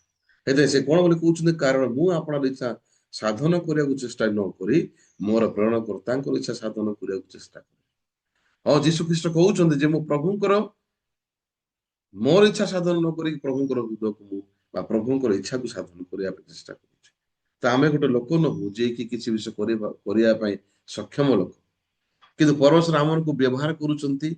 ଆଉ ପ୍ରଭୁଙ୍କର ବ୍ୟବହାର ଦ୍ୱାରା ଆମେ କଣ ପାଉଛୁ? ଏଭ୍ରି ପୁସ୍ତକର ଯଦି ଆମେ ଦେଖିବା ଏଇ ଜାଗାରେ ଯାହା ପଢିଛୁ 2 ପର୍ବର ଯଦି 8 ପଦ ଦେଖିବା ମାନେ ସରି 7 ପଦ, ତୁମେ ଦୂତମାନଙ୍କ ଠାରୁ ତାହାକୁ ଅଳ୍ପ ନ୍ୟୁନ କରିଅଛ, ତୁମେ ତାହାକୁ ଗୌରବ ଓ ସମ୍ଭ୍ରମ ରୂପ ମୁକୁଟରେ ଭୂଷିତ କରିଅଛ। ଆମେ ଯଦିଓ ଦୁର୍ବଳ ଲୋକ, ଅଜ୍ଞାନୀ ଲୋକ, ଆମ ପାଖରେ କିଛି ସୌନ୍ଦର୍ଯ୍ୟ ନାହିଁ, କିନ୍ତୁ ପ୍ରଭୁ ଏ ଜାଗାରେ କହୁଛନ୍ତି ଗୌରବ ସମ୍ଭ୍ରମ ରୂପ ମୁକୁଟରେ ଭୂଷିତ କରିଅଛନ୍ତି। କେମିତି? ବେଶୀ ଆଶ୍ଚର୍ଯ୍ୟ ଆଉ ବେଶୀ ମୂଲ୍ୟବାନ ଭାବରେ କହିବି, ପରମେଶ୍ୱର ଆମମାନଙ୍କୁ ଯୀଶୁଙ୍କୁ ଦେଇଛନ୍ତି। ତ ଯେତେବେଳେ ଯୀଶୁ ଖ୍ରୀଷ୍ଟ ଆମ ଭିତରେ ସ୍ଥାପନ ହଉଛନ୍ତି, ଯେତେବେଳେ ଯୀଶୁ ଖ୍ରୀଷ୍ଟ ଆମ ଭିତରେ ବୃଦ୍ଧି ପାଉଛନ୍ତି, ଯେତେବେଳେ ଯୀଶୁ ଖ୍ରୀଷ୍ଟ ଆମ ଭିତରେ ଆମକୁ ରାଜତ୍ୱ କରୁଛନ୍ତି ବା ଆମର ହୃଦୟରେ ସେ ବିରାଜମାନ ହେଇକି ଆମକୁ ସେ ଚାଳିତ କରୁଛନ୍ତି, ପରମେଶ୍ୱର ସନ୍ତୁଷ୍ଟ ହଉଛନ୍ତି। କାହିଁକି? ପରମେଶ୍ୱର ଯୀଶୁଙ୍କର ସହିତ ଯୀଶୁଙ୍କର ସମସ୍ତ ବିଷୟ ସହିତ ପରମେଶ୍ୱର ସନ୍ତୁଷ୍ଟ ହେଲେ। କାରଣ ଯୀଶୁ ସମସ୍ତ ବାକ୍ୟ ସମସ୍ତ ଆଜ୍ଞା ଈଶ୍ୱରଙ୍କର ମାନିଲେ। ଶେଷ ପର୍ଯ୍ୟନ୍ତ କ୍ରୁଶରେ ମରିବା ପର୍ଯ୍ୟନ୍ତ ଯୀଶୁ ଗୋଟିଏ ମଧ୍ୟ ବିଷୟକୁ ସେ ପ୍ରତିବାଧା କରିନାହାନ୍ତି ପ୍ରଭୁଙ୍କର ସାମ୍ନାରେ। ତ ସେ ସମୟରେ ଯୀଶୁ ଖ୍ରୀଷ୍ଟ ନିଜର ଶରୀରକୁ ଉତ୍ସର୍ଗିତ କଲେ ମନୁଷ୍ୟର ପରିତ୍ରାଣ ପାଇଁ। ଆଜି ମଣିଷ କେତେ ଗୁରୁତ୍ୱପୂର୍ଣ୍ଣ ପ୍ରଭୁଙ୍କ ପାଇଁ। ଆଜି ମଣିଷ ପାଇଁ ପରମେଶ୍ୱର ଯୀଶୁଙ୍କୁ ଆମକୁ ଦାନ ଦେଲେ ବିନା ମୂଲ୍ୟ ସେଟା। ତ ପ୍ରଭୁ ଆମକୁ କହିବାକୁ ଚାହୁଁଛନ୍ତି ଯେ ମୁଁ ତମକୁ ଦୂତମାନ ପରି ତିଆରି କରିନାହିଁ, ତମେ ରୋବୋଟ ନୁହଁ କି ତମେ ଗୋଟେ ମେସିନ ନୁହଁ ଖାଲି ମୋର ଅର୍ଡର ଶୁଣିକି ତମେ କାମ କରିବ। ଅଫିସରେ ମାଲିକ ଆରି ଏମ୍ପ୍ଲୟି ମାନଙ୍କର ସମ୍ପର୍କ କଣ ହୃଦୟ? ସେମାନେ କାମ କଲେ, କାମ କରିକି ଦରମା ପାଇଲେ, ନାଇଁ? ସେତେ ଆମେ ଅଧିକାଂଶ ସମୟରେ କହିଥାଉ ଆମେ ଅଫିସିଆଲି ଲୋକ ନାହିଁ, ଆମେ ଫ୍ୟାମିଲିର ଲୋକ ବୋଲି ଆମେ କହିଥାଉ କେତେ କେତେ ସମୟ କାଳ। ତ ଆମେ ଆତ୍ମିକ ଜୀବନରେ ଯଦି ବଞ୍ଚୁଛୁ ତ ସବୁଠାରୁ ଇମ୍ପୋର୍ଟାଣ୍ଟ ପାର୍ଟ ହଉଛି ଫ୍ଲୋଇଂ ହାର୍ଟ, ମାନେ ପରମେଶ୍ୱରଙ୍କର ହୃଦୟ ସହିତ ମୋର ହୃଦୟର ପ୍ରବାହିତର ଜୀବନ ଯାପନ। କାହିଁକି ପ୍ରବାହିତର ଜୀବନ ଯାପନ ଇମ୍ପୋର୍ଟାଣ୍ଟ? କାରଣ ପ୍ରଭୁଙ୍କ ଦ୍ୱାରା ପ୍ରାପ୍ତ ନ ଆସିଲେ ମୁଁ କେବେ ବଞ୍ଚି ପାରିବି ନାହିଁ। କିନ୍ତୁ ଅଧିକାଂଶ ସମୟରେ ମୁଁ ମୋର ମିନିଷ୍ଟ୍ରି ଲାଇଫରେ ପରମେଶ୍ୱର ମତେ ୟୁଜ କଲା ବିଷୟକୁ ମୁଁ ଧରିଲି, ପରମେଶ୍ୱର ମତେ ବ୍ୟବହାର କଲେ ସୁଷମାଚାରକୁ ପ୍ରଚାର କରିବା ପାଇଁ।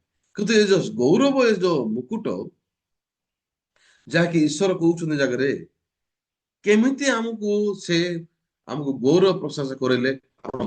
ମାଥିଉ 16 ପରମେଶ୍ୱର ଯୀଶୁ ଖ୍ରୀଷ୍ଟ ପିତର ସହିତ କଥା ହଉଛନ୍ତି। ଯୀଶୁ ପଚାରୁଛନ୍ତି ଖ୍ରୀଷ୍ଟ ବିଷୟରେ ତମର କଣ ମତ?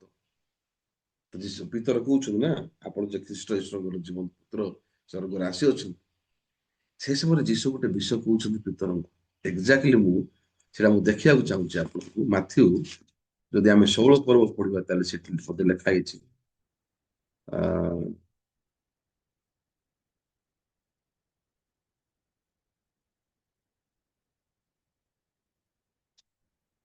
କୋଉଠି ଲେଖା ହେଇଛି ଟିକେ କହିବେ କି କିଏ?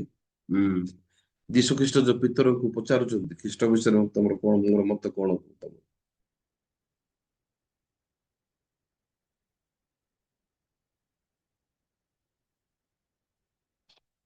କିଏ କହିବ ଟିକେ ସାହାଯ୍ୟ କରନ୍ତୁ। ହଁ ହଁ 16 ପର୍ବ ଲେଖା ହେଇଛି, ଠିକ ଅଛି। 15 ପଦ ଦେଖିବା, ମାଥ୍ୟୁ ତାର 16 ପର୍ବର 15 ପଦ ଲେଖା ହେଇଛି। ସେ ସେମାନଙ୍କୁ ପଚାରିଲେ, କିନ୍ତୁ ମୁଁ କିଏ ବୋଲି ତୁମମାନେ କଣ କହୁଅଛ? ସିମୋନ ପିତର ଉତ୍ତର ଦେଲେ, ଆପଣ ଖ୍ରୀଷ୍ଟ ଜୀବନ୍ତ ଈଶ୍ୱରଙ୍କ ପୁତ୍ର। 17 ପଦରେ ବାଇବେଲ ଲେଖା ହେଇଛି, ଏଥିରେ ଯୀଶୁ ତାଙ୍କୁ ଉତ୍ତର ଦେଲେ, ହେ ଜୁଲୁସର ପୁତ୍ର ସିମୋନ, ତୁମେ ଧନ୍ୟ, କାରଣ ମନୁଷ୍ୟ ତୁମ ନିକଟରେ ଏହା ପ୍ରକାଶ କରିନାହିଁ, ବରଂ ମୋର ସ୍ୱର୍ଗସ୍ଥ ପିତା ପ୍ରକାଶ କରିଅଛନ୍ତି। ତ ଏଇ ଜାଗାରେ ଯଦି ଆମେ ଦେଖୁଛୁ ତ ଯୀଶୁ ଖ୍ରୀଷ୍ଟ ଯେତେବେଳେ ପିତରଙ୍କର ମୁଖରୁ ଶୁଣୁଛନ୍ତି ଯେ ଈଶ୍ୱର ଯୀଶୁ ଖ୍ରୀଷ୍ଟ କିଏ ବୋଲି କହିକି, ତ ଏଇ ଜାଗାରେ 17 ପଦ, କିନ୍ତୁ ଏଠି ଇଂଲିଶରେ ଲେଖା ହେଇଛି କଣ ଜାଣିଛନ୍ତି? Jesus answered and said to him, blessed are you, Simon Bar-Jonah, for flesh and blood has not revealed this to you. ରକ୍ତ ମାଂସ ଏହା ପ୍ରକାଶ କରିନାହିଁ ବୋଲି ଯୀଶୁ କହୁଛନ୍ତି।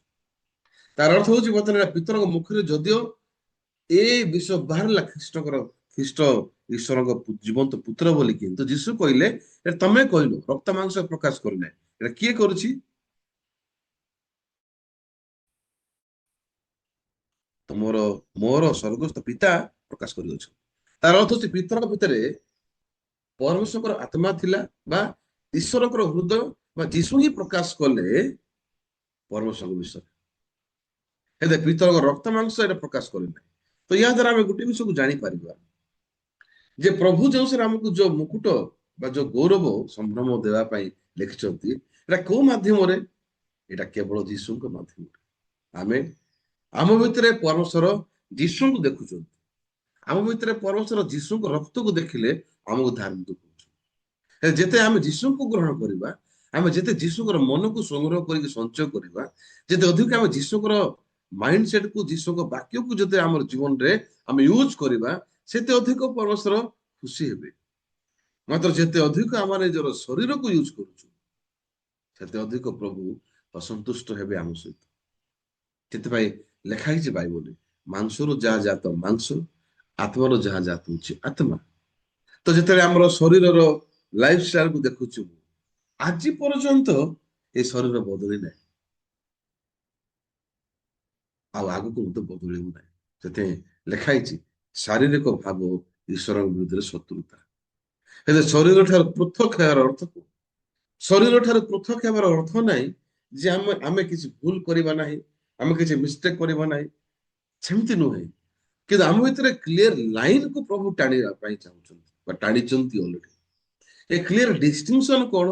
ଏ ପ୍ରଭେଦ ହଉଛି ପବିତ୍ର ଆତ୍ମାଙ୍କର ଚେତା। ହେଲେ କୋଉ ସମୟରେ ଆମେ ଯୀଶୁଙ୍କର ମନକୁ ବ୍ୟବହାର କରିବା ଆବଶ୍ୟକ, କୋଉ ସମୟରେ ଆମେ ଯୀଶୁଙ୍କର ବାକ୍ୟକୁ ୟୁଜ କରିବା ଦରକାର। ଯେତେବେଳେ ଆମେ ମଣ୍ଡଳୀ ଭିତରେ ଆମେ ପାଟି ଖୋଲୁଛୁ, ସେଇ ସମୟରେ ଯୀଶୁଙ୍କର ହୃଦୟ ଯୋଉଥିରେ ଆମେ କହୁଛୁ, ସେଇ ସମୟରେ ପରମେଶ୍ୱର ମଧ୍ୟ ଆମ ସହିତ ଖୁସି ହଉଛନ୍ତି। ଏବେ ଯେତେବେଳକୁ ମୁଁ ଆଜି ଯୋଉ ବାକ୍ୟ ପଢିଲି ଏଇ ଜାଗାରେ, ତ ଏଇ ଜାଗାରେ ଆମେ ଦେଖୁଛୁ ଯେ ପରମେଶ୍ୱର ଆମକୁ ବହୁତ ଗୁରୁତ୍ୱପୂର୍ଣ୍ଣ ଏ ବିଷୟକୁ ଏଇ ଜାଗାରେ କହିବାକୁ ଚାହୁଁଛୁ। ଆମ ସମସ୍ତଙ୍କ ପାଖରେ ବିଭିନ୍ନ ପ୍ରକାର ମାପଦଣ୍ଡ ଥାଏ। ମୋ ପାଖରେ ମଧ୍ୟ ଅନେକ ପ୍ରକାର ବିଭିନ୍ନ ପ୍ରକାର ଅଲଗା ଅଲଗା ମାପଦଣ୍ଡକୁ ନେଇକି ବଞ୍ଚିଥାଏ। ତ ଗତ ବର୍ଷ ମାନଙ୍କ ଭିତରେ ଯୋଉ ସାରା ଆମେ ଗୁଡିବେଳା ଗଲୁ, ତ ସେଇ ସାରା ମୋର ହୃଦୟରେ ମୁଁ ବେଶୀ ଗୋଟେ ବିଷୟ ଦ୍ୱାରା ମୁଁ ଡିଷ୍ଟର୍ବ ହେଇଗଲି ଯେ କାହିଁକି ଏମିତି କରାଯାଉଛି।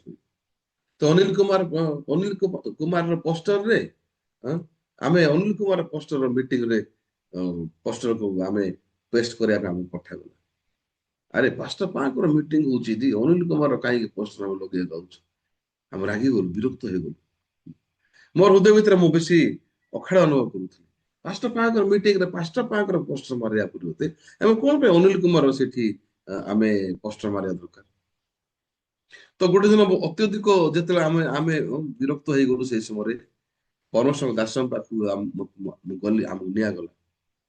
ଆଉ ସେଇ ସମୟରେ ପାଷ୍ଟର ଆମର ଦିଲ୍ଲୀରେ ଯୋଉ ପାଷ୍ଟର ଅଛନ୍ତି ମିଶନାରୀ ପାଷ୍ଟର ସଙ୍ଗ ଅଛନ୍ତି, ସେ ଆମ ସହିତ ସହଭାଗିତା କରିବା ପାଇଁ ଆରମ୍ଭ କଲେ। ଆଉ ସେ ଆମକୁ କଣ କହିବା ପାଇଁ ଆରମ୍ଭ କଲେ ଯେ ବର୍ତ୍ତମାନ ଲକ୍ଷେ ଲୋକ ଆଗରେ, ମନେକର ଲକ୍ଷେ ଲୋକ ଆଗରେ ପାଷ୍ଟର ପାଙ୍କୁ ଯଦି ଗୋଟେ ଘଣ୍ଟାଟେ ସମୟ ମିଳୁଛି ସୁଷମାଚାର ପ୍ରଚାର କରିବା ପାଇଁ, ତାହେଲେ ଏଇଟା ପ୍ରକୃତରେ ଲାଭଦାୟକ କି ନାଇଁ, ଯଥାର୍ଥ କି ନୁହେଁ। ନାଇଁ ଠିକ, ଆମେ କହିଲୁ ସବୁ ଠିକ। ଲକ୍ଷ ଲୋକକୁ ଜମା କରିବା ପାଇଁ ଯଦି ଆମେ ପାଷ୍ଟର ପାଙ୍କର ପାଇଁ ଗୋଟେ ଘଣ୍ଟା ପାଇଁ ଲକ୍ଷ ଲୋକକୁ ୟୁଜ କରିବା, ଜମା କରିକି ସୁଷମାଚାରକୁ ଶୁଣେଇବା ପାଇଁ ଯଦି ଆମେ ବିଭିନ୍ନ ପ୍ରକାର ଆୟୋଜନ କରୁଛୁ, ତାହେଲେ ଏଇଟା କଣ ସଠିକ ନାହିଁ କି? ନା ଏଇଟା ବେଶୀ ଭୁଲ ବିଷୟ। ଏଇଟା ଆମେ କରୁନୁ, କିନ୍ତୁ କୋରିଆର ଯୋଉ ସେକ୍ରେଟାରୀ ଅଛନ୍ତି ପାଷ୍ଟର ପାଙ୍କର, ଯୋଉମାନେ ପାଷ୍ଟର ପାଙ୍କ ସହିତ ସେକ୍ରେଟାରୀ ଭାବରେ ପାଷ୍ଟର ପାଙ୍କୁ ଲିଡ୍ କରୁଛନ୍ତି ଆଉ ପ୍ରୋଗ୍ରାମକୁ ଫିକ୍ସ କରୁଛନ୍ତି, ସେଇମାନେ ହିଁ ଆମକୁ ଗାଇଡ କରୁଛନ୍ତି। ଏଇଟା ଆମର ଇଚ୍ଛା ନାହିଁ, ଏଇଟା ଆମର ପ୍ଲାନ ନାହିଁ। ସେମିତି କହିକି ଫିଲିପିଓ ପୁସ୍ତକ 1:18 ବାକ୍ୟକୁ ନେଇକି ଆମକୁ କହିଲେ ଯେ ସରଳ ଭାବରେ ହଉ କି କପଟ ଭାବରେ ହଉ ଖ୍ରୀଷ୍ଟଙ୍କୁ ପ୍ରଚାରିତ କରାଯାଉଛି, ଏଇଟା ହଉଛି ଆନନ୍ଦ କହିକି ପାଉଲ କହୁଛନ୍ତି। ତ ସେଇ ହିସାବରେ ମୋର ହୃଦୟ ଭିତରେ ମତେ ବେଶୀ ଷ୍ଟ୍ରୋକ ଲାଗିଲା, ମତେ ମାନେ ଏଇଟା ବାକ୍ୟ ମତେ ଷ୍ଟ୍ରୋକ କଲା। ମୁଁ କେଉଁ ମଧ୍ୟ ଏ ବିଷୟକୁ, ଏ ବାକ୍ୟକୁ ମୁଁ ଦେଖିନଥିଲି। ଆଉ ସେଇ ହିସାବରେ ପାଷ୍ଟର ମାନେ ଆମକୁ କହିଲେ ଯେ ଯେତେବେଳକୁ କୋରିଆର ଚର୍ଚ୍ଚରୁ ଆମକୁ ଅର୍ଡର ଆସୁଛି, ସେଇ ହିସାବରେ ଆମେ ଏଇଟା କରୁଛୁ। ଆମେ ମଧ୍ୟ ମାସ ସଂଖ୍ୟା ଚର୍ଚ୍ଚ ଛାଡିକି ଏଠିକୁ ଆସିକି ଆୟୋଜନ କରିବା ପାଇଁ କଣ ଆମର ଶରୀର ଆମକୁ ହେଲା କରୁଥିବ କି? କିନ୍ତୁ ଆମେ ହଉଛୁ ସେ ଲୋକ ଯିଏକି ଆମର ଜାଗା ହଉଛି ଶୁଣିବାର ଜାଗା। ତ ଯେତେବେଳେ ଏଇ ପାଠକୁ ଯଦି ମୁଁ ଶୁଣିଲି, ମୋର ହୃଦୟ ଭିତରେ ମୋର ମାପଦଣ୍ଡକୁ ଭାଙ୍ଗିଗଲା, ମାନେ ଭାଙ୍ଗିଗଲା। ଆଉ ମୁଁ ସେଇ ସମୟରେ ପିସଫୁଲ ହାର୍ଟରେ ମୁଁ ଫେରି ଆସିଥିଲି। ଓ ସତରେ ମୁଁ କେତେ ମୂର୍ଖ ଲୋକ। ମୋ ଉପରେ ଯୋଉ ମିଶନାରୀ ମାନେ ଅଛନ୍ତି ତାଙ୍କୁ ବିଚାର କରୁଛୁ, ତାଙ୍କୁ ମୁଁ ଶିଖଉଛି, ସେମାନେ ଜାଣିନାହାନ୍ତି କହି। ଇଭେନ ବ୍ୟବସ୍ଥା ଶାସ୍ତ୍ରଜ୍ଞ ଯୀଶୁଙ୍କୁ କହୁଛି ବର୍ତ୍ତମାନ କଣ ବୋଲି, ଅତିରିକ୍ତ ଧାର୍ମିକ ଦେଖେଇକି ସେ କହୁଛି। ଯୀଶୁକୁ ସେ କାହିଁକି ଯୀଶୁଙ୍କ ସାମନେ ନିଜକୁ ଧାର୍ମିକ ଦେଖିବାକୁ ଚେଷ୍ଟା କରୁଛି। ଯୁବକ ମଧ୍ୟ ମାଥି 19 ଯୀଶୁଙ୍କ ସାମ୍ନାରେ ସେ କହୁଛି ମୁଁ ସବୁ ବିଷୟ କରୁଛି, ଆଉ କଣ ମନାଉଛି କୁହ। ମୁଁ ଏ ଦିଟା ଲୋକ, ବ୍ୟବସାୟ ଶାସ୍ତ୍ରଜ୍ଞ ଆଉ ଏ ଯୁବକ ସହିତ ମୁଁ ନିଜକୁ ତୁଳନା କରିବା ପାଇଁ ସେଦିନ ପାଇଲି।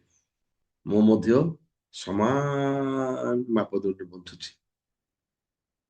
ମୋର ଅଥରିଟି ନାହିଁ କିଛି କହିବା ପାଇଁ, କିନ୍ତୁ ମୁଁ ପାଟି କରୁଛି।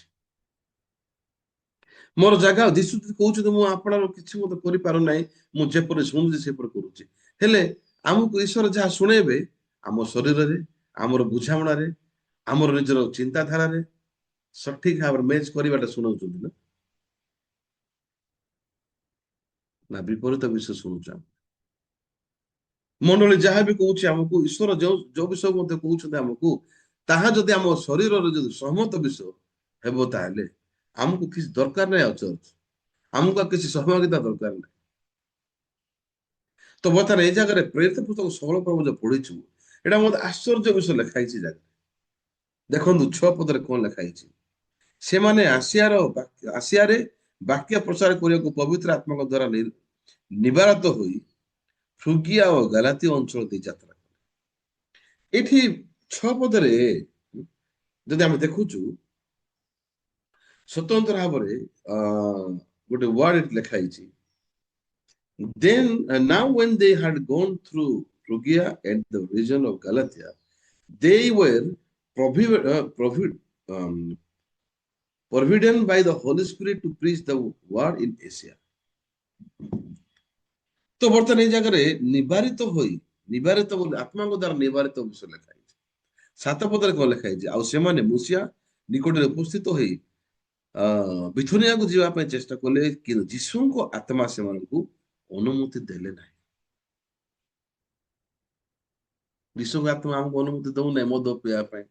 ଆମେ ସାକ୍ଷ୍ୟ ଦଉଛୁ। ଯୀଶୁଙ୍କ ଆତ୍ମା ଆମକୁ ଅନୁମତି ଦଉନାହିଁ ସିଗରେଟ ଟାଣିବା ପାଇଁ। ଯୀଶୁଙ୍କ ଆତ୍ମା ଆମକୁ ଅନୁମତି ଦଉନାହିଁ ଭୁଲ କରିବା ପାଇଁ। ଯୀଶୁଙ୍କ ଆତ୍ମା ଆମକୁ ଅନୁମତି ଦଉନାହିଁ କିଛି ବିଷୟ ମିଷ୍ଟେକ୍ କରିବା ପାଇଁ। କି ଯୀଶୁଙ୍କ ଆତ୍ମା ଆମକୁ ସୁସମାଚାର ପ୍ରଚାର କରିବାଟା ମଧ୍ୟ ଅନୁମତି ଦଉନାହିଁ। ଲେଖା ହେଇଛି ଏମାନେ ତ ସୁସମାଚାର ପ୍ରଚାର କରିବା ପାଇଁ ଆସିଆର ବାକ୍ୟ ପ୍ରଚାର କରିବା ପାଇଁ ବାହାରିଲେ, କିନ୍ତୁ କାହିଁକି ଏ ଜାଗାରେ ଯୀଶୁଙ୍କର ଆତ୍ମା ସେମାନଙ୍କୁ ଅନୁମତି ଦେଲେ ନାହିଁ? 9 ପଦରେ ଦେଖନ୍ତୁ, ଆଉ ରାତ୍ରି କାଳରେ ପାଉଲ ଗୋଟେ ଦର୍ଶନ ପାଇଲେ, ମାକିଦୋନିଆର ଜଣେ ଲୋକ ଠିଆ ହୋଇ ତାଙ୍କୁ ବିନତି କରି କହୁଅଛି, ମାକିଦୋନିଆକୁ ପାର ହୋଇ ଆସି ଆମମାନଙ୍କୁ ଉପକାର କର। ସେ ଏହି ଦର୍ଶନ ପାଇଲା ପରେ ଆମେମାନେ ତତ୍କ୍ଷଣାତ୍ ମାକିଦୋନିଆକୁ ଯିବା ପାଇଁ ଚେଷ୍ଟା କରୁ, କାରଣ ସେମାନଙ୍କ ନିକଟରେ ସୁସମାଚାର ପ୍ରଚାର କରିବାକୁ ଈଶ୍ୱର ଆମମାନଙ୍କୁ ଆହ୍ୱାନ କରିଅଛନ୍ତି ବୋଲି ଆମମାନେ ବୁଝିଲୁ। ହଁ, ପରମେଶ୍ୱର ଏଇଠି ଦେଖାଉଛନ୍ତି ଯେ ପରମେଶ୍ୱର ଯେଉଁମାନେ ଆମକୁ ସୁସମାଚାର ପ୍ରଚାର କରିବା ପାଇଁ ନେଉଛନ୍ତି, ଏ ସୁସମାଚାର ପ୍ରଚାର କରିବାର ଗାଇଡାନ୍ସ, ସୁସମାଚାର ପ୍ରଚାର କରିବାର ଇଚ୍ଛା ପରମେଶ୍ୱରଙ୍କର ଆତ୍ମାଙ୍କ ଦ୍ୱାରା ଆମକୁ ଶୁଣିବା ପାଇଁ ଆବଶ୍ୟକ। ମଣ୍ଡଳୀ ଆମକୁ କହିବା ଦରକାର, ପରମେଶ୍ୱରଙ୍କର ଆତ୍ମା ଆମକୁ କହିବା ଆବଶ୍ୟକ। ଏବେ ଯଦି ଏମାନେ ପ୍ରଚାର କରିବା ବାହାରିଲେ, ଏଇଟା ଗୋଟେ ମଧ୍ୟ ଭୁଲ ବିଷୟ ନାହିଁ। ଅଧିକାଂଶ ସମୟରେ ଆମମାନେ ଯେତେବେଳେ ବଞ୍ଚୁଛୁ, ଆମ ପାଖରେ ଭଲ ହୃଦୟ ଥାଉଛି, ଆମ ପାଖରେ ଉତ୍ତମ ଚିନ୍ତା ଥାଉଛି, କିନ୍ତୁ ଯେତେବେଳେ ଗୋଟେ ଭଲ ହୃଦୟ ଅଛି ଆମ ପାଖରେ ସୁସମାଚାର ପ୍ରଚାର କରିବା ପାଇଁ, କି ଆତ୍ମିକ ବଞ୍ଚିବା ପାଇଁ, କି ଚର୍ଚ୍ଚ ପାଇଁ କାମ କରିବା ପାଇଁ, ଅଲଗା ଗୋଟେ ମୋର ହୃଦୟ ବ୍ଲକ ହେଇଛି ଚର୍ଚ୍ଚ ଆଡକୁ, ଇଆଡେ ପ୍ରଚାର କରିବା ପାଇଁ ମୁଁ ବୁଲୁଛି, କିନ୍ତୁ ମୋର ହୃଦୟ ପାଷ୍ଟରଙ୍କ ସହିତ ସମ୍ପର୍କ ନାହିଁ, ମୋର ହୃଦୟରେ ସହଭାଗିତା ନାହିଁ, କି ମୁଁ ଇଆଡେ ବାକ୍ୟ ସହିତ ମୋର ପ୍ରଭାବିତ ନାହିଁ, ଚର୍ଚ୍ଚ ଆଡକୁ ମୋର ହୃଦୟ ବନ୍ଦ ହେଇଛି, ବଟ୍ ମୁଁ ଚାହୁଁଛି ପ୍ରଚାର କରିବା ପାଇଁ। ଏଟା କେତେ ଦୂର ସଠିକ ବିଷୟ ଚିନ୍ତା କରନ୍ତୁ ଆମ। କିନ୍ତୁ ବିପରୀତ ଭାବରେ ବର୍ତ୍ତମାନ ଏ ଜାଗାରେ ଗୋଟେ ପଏଣ୍ଟକୁ ମୁଁ ଏଇଠି ପାଉଛି ଯେ ପବିତ୍ର ଆତ୍ମା ଯେଉଁ ସମୟରେ ଯୀଶୁଙ୍କର ଆତ୍ମା ଏମାନଙ୍କୁ କୋଡେଇକି ନଉଛି, ସେଇ ସମୟରେ ଏମାନେ ଯାଉଛନ୍ତି କୁଆଡେ? ଏଠି ଦେଖନ୍ତୁ 11 ପଦ ଲେଖା ହେଇଛି, ତେଣୁ ତ୍ରୋୟାରୁ ଜାହାଜରେ ଆମମାନେ ସଳଖ ପଥରେ ସାମୋଥ୍ରାକିକୁ ଓ ପରଦିନ ନେଆପୋଲିକୁ ଗଲୁ, ସେଠାକୁ ଫିଲିପକୁ ଗଲୁ। ଏହା ମାକିଦୋନିଆର ସେ ଅଞ୍ଚଳରେ ପ୍ରଧାନ ନଗର। ପୁଣି ଗୋଟିଏ ରୋମିଓ ଉପନିବେଶ, ସେଇ ନଗରରେ ଆମମାନେ କେତେକ ଦିନ ରହିଲୁ। ତ ଯୋଉ ଗାଁ ଯାକକୁ ଏମାନେ ଯାଉଛନ୍ତି, ଯୀଶୁଙ୍କର ଆତ୍ମା ଏମାନଙ୍କୁ ନଉଛି, ଖ୍ରୀଷ୍ଟଙ୍କ ଆତ୍ମା ଏମାନଙ୍କୁ କୋଡେଇକି ନଉଛି।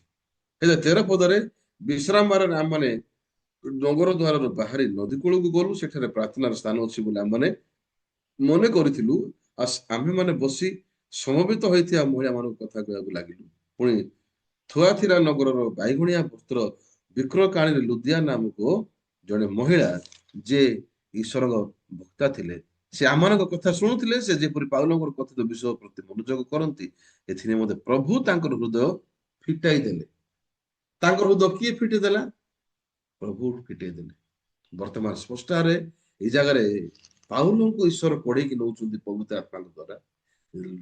ବର୍ତ୍ତମାନ ଏଇ ଜାଗାରେ ଲୁଦିଆ ନାମની ମହିଳା ଯେମିତି ପରିତ୍ରାଣ ପାଇ, ଆପଣ ଜାଣିଛନ୍ତି ପରବର୍ତ୍ତୀ ସମୟରେ ଲୁଦିଆଙ୍କ ଦ୍ୱାରା ଅନେକ ସୁସମାଚାର ପାଇଁ କାର୍ଯ୍ୟ ହେଇଛି, ଆଉ ଅନେକ ଗୁଡିଏ ବିଷୟକୁ ଲୁଦିଆ ପାଉଲଙ୍କ ପାଇଁ ସୁସମାଚାର ପାଇଁ ହେଲ୍ପ କରିଛନ୍ତି।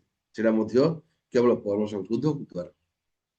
ତ ଏ ପାର୍ଟରେ ମୁଁ କହିବାକୁ ଚାହୁଁଛି ଯେ ଯେତେବେଳେ ମୁଁ ମଧ୍ୟ ମୋର ମାପଦଣ୍ଡ ଦ୍ୱାରା ମିନିଷ୍ଟ୍ରି କରିବାକୁ ଚାହୁଁଥିଲି, ମୋର ନିଜର ଚିନ୍ତା ଦ୍ୱାରା, ମୋର ଉତ୍ତମତା ଦ୍ୱାରା ମୁଁ ମିନିଷ୍ଟ୍ରି କରିବାକୁ ଚାହୁଁଛି, ସେ ସମୟରେ ମୋର ହୃଦୟର ପ୍ରବାହିତ ମଣ୍ଡଳୀ ସହିତ, ପ୍ରଭୁ ଦାସମାନଙ୍କ ସହିତ ଯଦି ହେଇପାରୁନାହିଁ, ତାହେଲେ ଏଇଟା ସୁସମାଚାର ପ୍ରଚାର ନାହିଁ। ଏଇଟା ହଉଛି ଠିକ ଜବାବ ସଦୃଶ।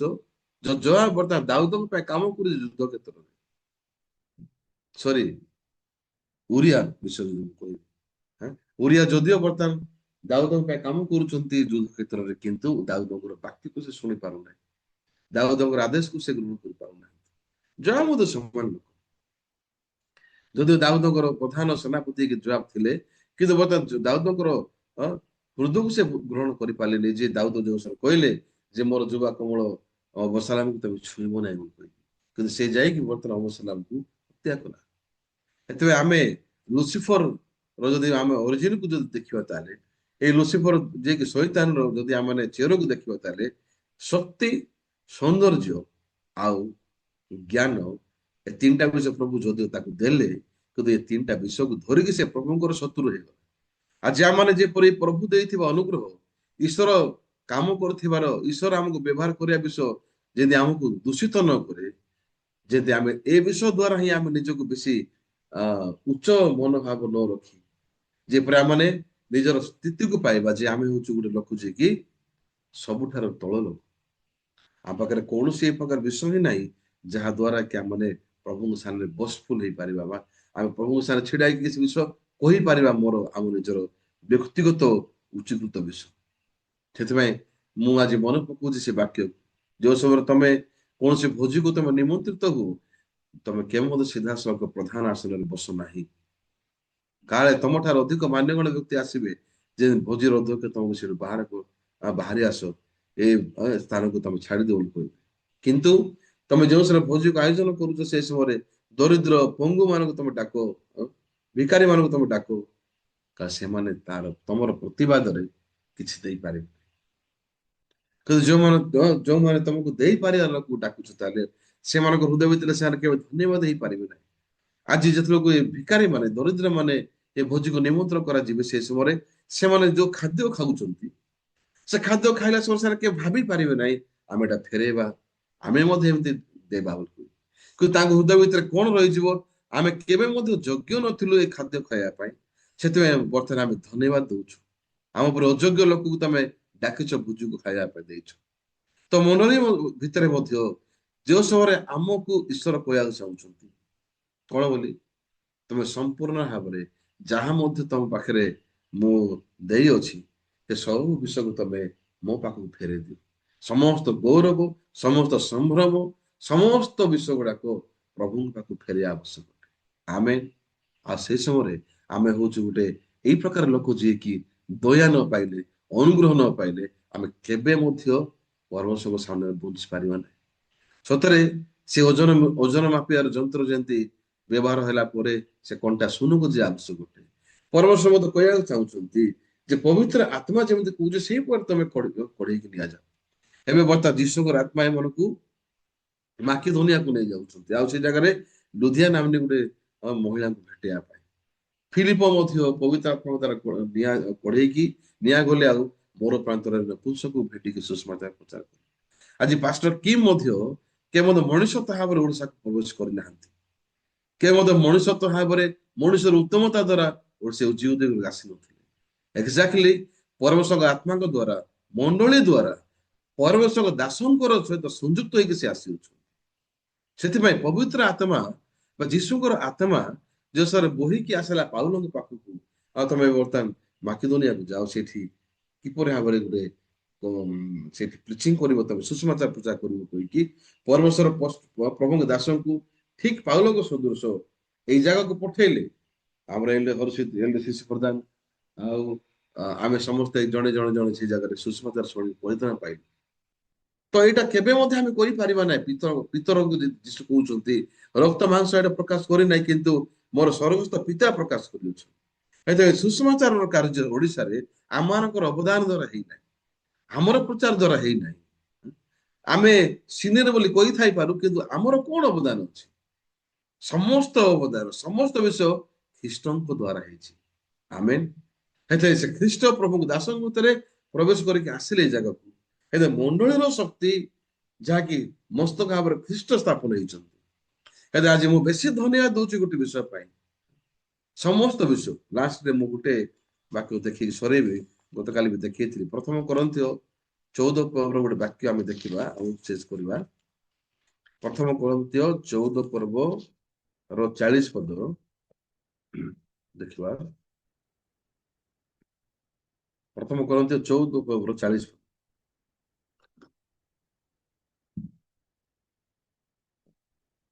କିନ୍ତୁ ସମସ୍ତ ବିଷୟ ବିହିତ ମତେ ଓ ସୁଧାରାନୁସାରେ କରାଯାଉ। ଆମେନ୍। ସମସ୍ତ ବିଷୟ, ଏଭ୍ରିଥିଙ୍ଗ, ସମସ୍ତ ବିଷୟ ବିହିତ ମତେ ସୁଧାରାନୁସାରେ କରାଯାଉ। ଏବେ ମଣ୍ଡଳୀ ଆମକୁ ଗାଇଡ କରୁଛି, ପରମେଶ୍ୱରଙ୍କ ଦାସଙ୍କୁ ଦିଆଯାଇଛି ଆମକୁ, ପ୍ରଭୁଙ୍କ ଦାସ ଆମକୁ ଗାଇଡ କରୁଛନ୍ତି। ପବିତ୍ର ଆତ୍ମା ଯୀଶୁଙ୍କ ଆତ୍ମା ଦ୍ୱାରା ବର୍ତ୍ତମାନ ଯୋଉ ସ୍ତରରେ ପାଉଲଙ୍କର ଯାଉଛନ୍ତି ପ୍ରଚାର କରିବା। ଆଜି ମଣ୍ଡଳୀ ଯଦି ମତେ ପଠଉଛି ଗୋଟେ ଜାଗାକୁ, ଆଜି ପ୍ରଭୁଙ୍କ ଦାସ ଯଦି ଗୋଟେ ବିଷୟ କହୁଛନ୍ତି ମତେ, ତାହା ମୁଁ କୋଉ ପ୍ରକାର ସ୍ଥିତିରେ ମୁଁ ଶୁଣୁଛି ତାହା ବହୁତ ଗୁରୁତ୍ୱପୂର୍ଣ୍ଣ ବିଷୟ ଅଟେ। ଏଇ ଜାଗାରେ ଏମାନେ ଯାଉଛନ୍ତି ପ୍ରଚାର କରିବା ପାଇଁ ଏସିଆକୁ, କିନ୍ତୁ ଏଇ ଜାଗାରେ ପବିତ୍ର ଆତ୍ମା ଏମାନଙ୍କୁ ମନା କରୁଛନ୍ତି, ନାଇଁ ସିଆଡେ ତମେ ଯାଉ ନାହିଁ। ଅଧିକ ସମୟରେ ଆମମାନେ ନିଜ ନିଜର ମାପଦଣ୍ଡ ଅନୁସାରେ ଆମମାନେ ବଞ୍ଚିବା ପାଇଁ ଚାହିଁଥାଉ। କିନ୍ତୁ ଭାଇଆର ଭଉଣୀମାନେ ସ୍ୱତନ୍ତ୍ର ଭାବରେ ଆମେ ପ୍ରଚାର କରିବାର ମନ ଆମ ପାଖରେ ଯଥେଷ୍ଟ ଥିଲେ ମଧ୍ୟ ଆମେ ଯେଉଁ ସାରେ ମଣ୍ଡଳୀ ଦ୍ୱାରା ଚାଳିତ ହଉଛୁ, ଧରାଯାଇଛୁ, ପରମେଶ୍ୱରଙ୍କ ବାକ୍ୟ ଦ୍ୱାରା ଧରାଯାଇଛୁ, ସେ ସମ୍ପର୍କ, ସେ ସଂଯୁକ୍ତ। ଏବେ ଦୂତମାନେ ଈଶ୍ୱରଙ୍କର ଅର୍ଡରକୁ ମାନୁଥିଲେ ସତ, କିନ୍ତୁ ସମସ୍ୟା ହଉଛି ଦୂତମାନେ କେମିତି ଈଶ୍ୱରଙ୍କ ହୃଦୟକୁ ଗ୍ରହଣ କରିପାରିଲେ, ତାଙ୍କର ହୃଦୟ ଆକା ନାହିଁ। ସେଥିପାଇଁ ସେଇଠି ମଣିଷକୁ ପ୍ରଭୁ ହୃଦୟ ଦେଇକି ସୃଷ୍ଟି କଲେ, ଆଉ ମଣିଷକୁ ଦୁର୍ବଳ, ମଣିଷକୁ ଅଜ୍ଞାନୀ, ମଣିଷକୁ ମୂର୍ଖ ଭାବରେ ତିଆରି କରୁଛନ୍ତି। ସେଥିପାଇଁ ମଣିଷ ଈଶ୍ୱରଙ୍କ ଠାରେ ସଦା ସର୍ବଦା ସଂଯୁକ୍ତ ହେଲେ ହିଁ ଈଶ୍ୱରଙ୍କ ଠାରୁ ସେ ପ୍ରାପ୍ତ ହେଇକି ଜ୍ଞାନୀ, ବୁଦ୍ଧିମାନ, ଆତ୍ମୀୟରେ ବଞ୍ଚି ପାରିବ। ହେଲେ ସ୍ୱର୍ଗର ପ୍ରଦତ୍ତ ନହେଲେ ମଣିଷ ଯେପରି କିଛି ମଧ୍ୟ ପ୍ରାପ୍ତ ହେଇପାରିବ ନାହିଁ। ୟାର ଅର୍ଥ ନାହିଁ ଯେ ପ୍ରଭୁ ଆମକୁ ଦୁର୍ବଳ ଭାବରେ ତିଆରି କରିଛନ୍ତି, ଆମକୁ ମାରିବା ପାଇଁ, ଘୃଣା କରିବା ପାଇଁ, ସେମିତି ଆମ ପାଖରେ ଏ ଦୁର୍ବଳତାର ସର୍ତ୍ତ ହଉଛି ଆମେ ସବୁବେଳେ ପ୍ରଭୁଙ୍କ ପାଖକୁ ଯାଇପାରିବା। ଆମ ପାଖରେ ଅନୁଗ୍ରହ ପାଇବାର ସର୍ତ୍ତକୁ ପ୍ରଭୁ ଦେଇଛନ୍ତି, ଯଦ୍ୱାରା କି ଆମେ ଈଶ୍ୱରଙ୍କ ଠାରୁ ପାଇପାରିବା। ସେଥିପାଇଁ ଏଠି ଲେଖା ହେଇଛି ଯେ ସମସ୍ତ ବିଷୟ ବିହିତ ମତେ ସଦାନୁସାର ମଣ୍ଡଳୀ ଅଛି ଆମ ପାଖକୁ, ଆମ ପାଇଁ ଆମର ସମସ୍ତ ବିଷୟ ଭଲ ହଉ କିମ୍ବା ମନ୍ଦ ହଉ, ରୋଗ ହଉ କିମ୍ବା ଅଶାନ୍ତି ହଉ କି ଦୁଃଖ ହଉ କି ଯାହା ବି ହଉ, ଏ ସମସ୍ତ ବିଷୟ ପରମେଶ୍ୱରଙ୍କର ବିଧି ଅନୁସାରେ ପରମେଶ୍ୱରଙ୍କ ପାଖରେ ସମର୍ପଣ କଲେ ଈଶ୍ୱର ସମସ୍ତ ବିଷୟକୁ ସିଦ୍ଧ କରିବେ। ଯାହା ମଧ୍ୟ ଆମର ଭିତରେ ଅଛି ତାହା ସବୁ ବିଷୟ ଈଶ୍ୱର ମ୍ୟାନେଜ କଲେ ପ୍ରତ୍ୟେକ ବିଷୟ ସୁନ୍ଦର ହେଇଯିବ। ଆମେ ଯେପରି ଲୁସିଫର ସଦୃଶ ଆମେ ନ ବଞ୍ଚୁ, ଈଶ୍ୱର ଦେଇଥିବା ଜ୍ଞାନକୁ, ଈଶ୍ୱର ଦେଇଥିବା ବୁଦ୍ଧିକୁ, ଈଶ୍ୱର ଦେଇଥିବା ସୌନ୍ଦର୍ଯ୍ୟକୁ, ଈଶ୍ୱର ଦେଇଥିବା ଶକ୍ତିକୁ ଯେପରି ଆମେ ପ୍ରୟୋଗ କରି ନିଜକୁ ସ୍ଥାପନ କରିବା ପାଇଁ ଚେଷ୍ଟା ନ କରୁ, କାହିଁକି ଏଇଟା ହଉଛି ବହୁତ ଡେଞ୍ଜର, ଏଇଟା ବହୁତ ବିପଦ ବିଷୟ। ସେଥିପାଇଁ ଯେତେବେଳେ ପ୍ରଭୁ ଆମକୁ ଦେଇଥିବା ବିଷୟ ଆମେ ପ୍ରଭୁଙ୍କ ପାଖକୁ ଫେରିବା ଦରକାର। ସେଥିପାଇଁ ଆମେ ସଦାବେଳେ ମନେ ପକେଇବା ଦରକାର, ଏଇ ଯୋଉ ସଳିତା ଯାହାକି ୟୁଜ ହେଇଛି ସେ କଳା ଅଂଶକୁ କାଟିବା ଦରକାର। ସେଥିପାଇଁ ଯୀଶୁ ଖ୍ରୀଷ୍ଟ ପିତରଙ୍କୁ କହୁଛୁ, ପିତର ମୁଁ ତୁମର ପାଦ ନ ଧୋଇଦେଲେ ତମର ମୋର ସମ୍ପର୍କ ନାହିଁ, ଅଂଶ ନାହିଁ। ଏ ହସ୍ତ ପ୍ରକ୍ଷାଳନ ପାତ୍ରକୁ ପ୍ରଭୁ ଦେଇଛନ୍ତି, ଏଇ ଜାଗାରେ ଆମର ସମସ୍ତ ସହଭାଗିତାର ଏଇଟା ଜାଗା, କଥାବାର୍ତ୍ତା କରିବାର ଜାଗା, ହାର୍ଟ ସେଭିଂ କରିବାର ଜାଗା, ହସ୍ତ ପ୍ରକ୍ଷାଳନ ପାତ୍ର। ଆମର ପାଦ ମଇଳା ହେଇଗଲେ, ଆମର ହାତ ମଇଳା ହେଇଗଲେ ସେଇ ସମୟରେ ଆମମାନେ ସଫା ହେଇପାରିବ ସହଭାଗିତା ଦ୍ୱାରା। ଏତେ ଜହନରେ ମଧ୍ୟ ଲେଖା ହେଇଛି, ପ୍ରଥମ ଜହନରେ ତାହାଙ୍କ ସହିତ ଆମମାନଙ୍କର ସହଭାଗିତା ଅଛି ବୋଲି କହି ଯଦି ଆମେ ଅନ୍ଧକାରରେ ଆଚରଣ କରୁଛୁ, ତାହେଲେ ଆମ ପାଖରେ ସତ୍ୟ ନାହିଁ, ଆଉ ଆମେ ନିଜ ନିଜକୁ ପ୍ରବଞ୍ଚନା କରୁଛୁ। କିନ୍ତୁ ତାହାଙ୍କ ସହିତ ସହଭାଗିତା ଥାଇକି ଯଦି ଆମେ ଜ୍ୟୋତିରେ ଆଚରଣ କରୁଛୁ, ତାହେଲେ ଯୀଶୁ ଖ୍ରୀଷ୍ଟଙ୍କ ରକ୍ତ ଆମର ସମସ୍ତ ପାପରୁ ଆମକୁ ପରିଷ୍କାର କରିବ ଲେଖା ହେଇଛି, ସମସ୍ତ ପାପର ଧର୍ମରୁ ପରିଷ୍କାର କରିବ। ତାର ଅର୍ଥ ହଉଛି ସହଭାଗିତା ହୃଦୟର ପ୍ରବାହିତ ହଉଛି ଆତ୍ମିକ ଜୀବନ। କିନ୍ତୁ ପାଷ୍ଟର ପ୍ରାଣଙ୍କର ସ୍ୱତନ୍ତ୍ର ବିଷୟ କଣ? ପାଷ୍ଟର ପ୍ରାଣଙ୍କ ପାଖରେ ଜ୍ଞାନ, ମାନେ ପାଷ୍ଟର ପ୍ରାଣଙ୍କର ବାଇବଲର ନଲେଜଠୁ ତାଙ୍କର ଗୁରୁତ୍ୱପୂର୍ଣ୍ଣ ତାଙ୍କ ପାଖରେ ସ୍ୱତନ୍ତ୍ର ଗୁରୁତ୍ୱପୂର୍ଣ୍ଣ ବିଷୟ କଣ? ଯୀଶୁଙ୍କ ସହିତ ତାଙ୍କର ହୃଦୟର ପ୍ରବାହିତର ଜୀବନ, ବାକ୍ୟକୁ ଜାଣିକି ବାକ୍ୟକୁ ୟୁଜ କରିକି ପ୍ରଚାର କରିବା କରୁନାହାନ୍ତି, କିନ୍ତୁ ଯୀଶୁଙ୍କ ଠାରୁ ପ୍ରାପ୍ତ ହେଇକି ଦୈନନ୍ଦିନ ଜୀବନରେ ପାଷ୍ଟର ଯୀଶୁଙ୍କର ଠାରୁ ପାଇକି ଆମକୁ ବାକ୍ୟ ଦଉଛନ୍ତି। ତ ଯେତେବେଳେ ଆମେ ପାଇଥିବା ବିଷୟକୁ ଯଦି ଆମେ ଷ୍ଟୋର କରୁଛୁ ପ୍ରଭୁଙ୍କ ପାଖକୁ ନ ଫେରେଇକି, ତାହେଲେ ସେ ମାନସ ସଦୃଶ ସେଟା ପଚିଯିବ। ସେଥିପାଇଁ ଆମ ପାଖରେ ସେ ବିଷୟକୁ ଯାହା ପାଉଛୁ ତା ପ୍ରଭୁ ପ୍ରତି ଫେରିବା ଆବଶ୍ୟକ। ପ୍ରଭୁ ଗତକାଲିର ତମର ମୋ ଆଡକୁ ପ୍ରଚାର ଯୋଉ କରେଇଲ, ମୁଁ ଆପଣଙ୍କୁ ଗୌରବକୁ ଫେରଉଛି, ଆପଣଙ୍କ ପ୍ରଶଂସା ଏଇଟା ମୁଁ କେବେ ରଖିପାରିବି ନାହିଁ। ମୁଁ କେବେ ମତେ କହିପାରିବିନି ଏଇଟା ମୋର ଆତ୍ମୀୟତା ପାଇଁ ମୁଁ କାଲି ପ୍ରଚାର କଲି, କିନ୍ତୁ ପ୍ରଭୁ ତମେ ମତେ ବ୍ୟବହାର କଲ ଆଉ ମୁଁ ୟୁଜ ହେଲି। ସେଥିପାଇଁ ଏଇ ୟୁଜ ହେଇଯିବା ବିଷୟକୁ ମୁଁ ତମ ପାଖକୁ ସମର୍ପଣ କରୁଛି। ସେଥିପାଇଁ ଏଇ ଜାଗାରେ ପ୍ରେରିତ ପୁସ୍ତକ 16 ଯେଉଁ ସମୟରେ ପରମେଶ୍ୱର ମାନଙ୍କୁ ପବିତ୍ର ଆତ୍ମାଙ୍କ ଦ୍ୱାରା, ଯୀଶୁଙ୍କ ଆତ୍ମା ଦ୍ୱାରା ଡିରେକ୍ସନକୁ ଚେଞ୍ଜ କରୁଛନ୍ତି, ଆଉ ସେ ସମୟରେ ଲୁଦିଆ ନାମ ଗୋଟେ ସ୍ତ୍ରୀ ଲୋକ ଏଇ ଜାଗାରେ ପ୍ରାର୍ଥନା ପାଉଛନ୍ତି।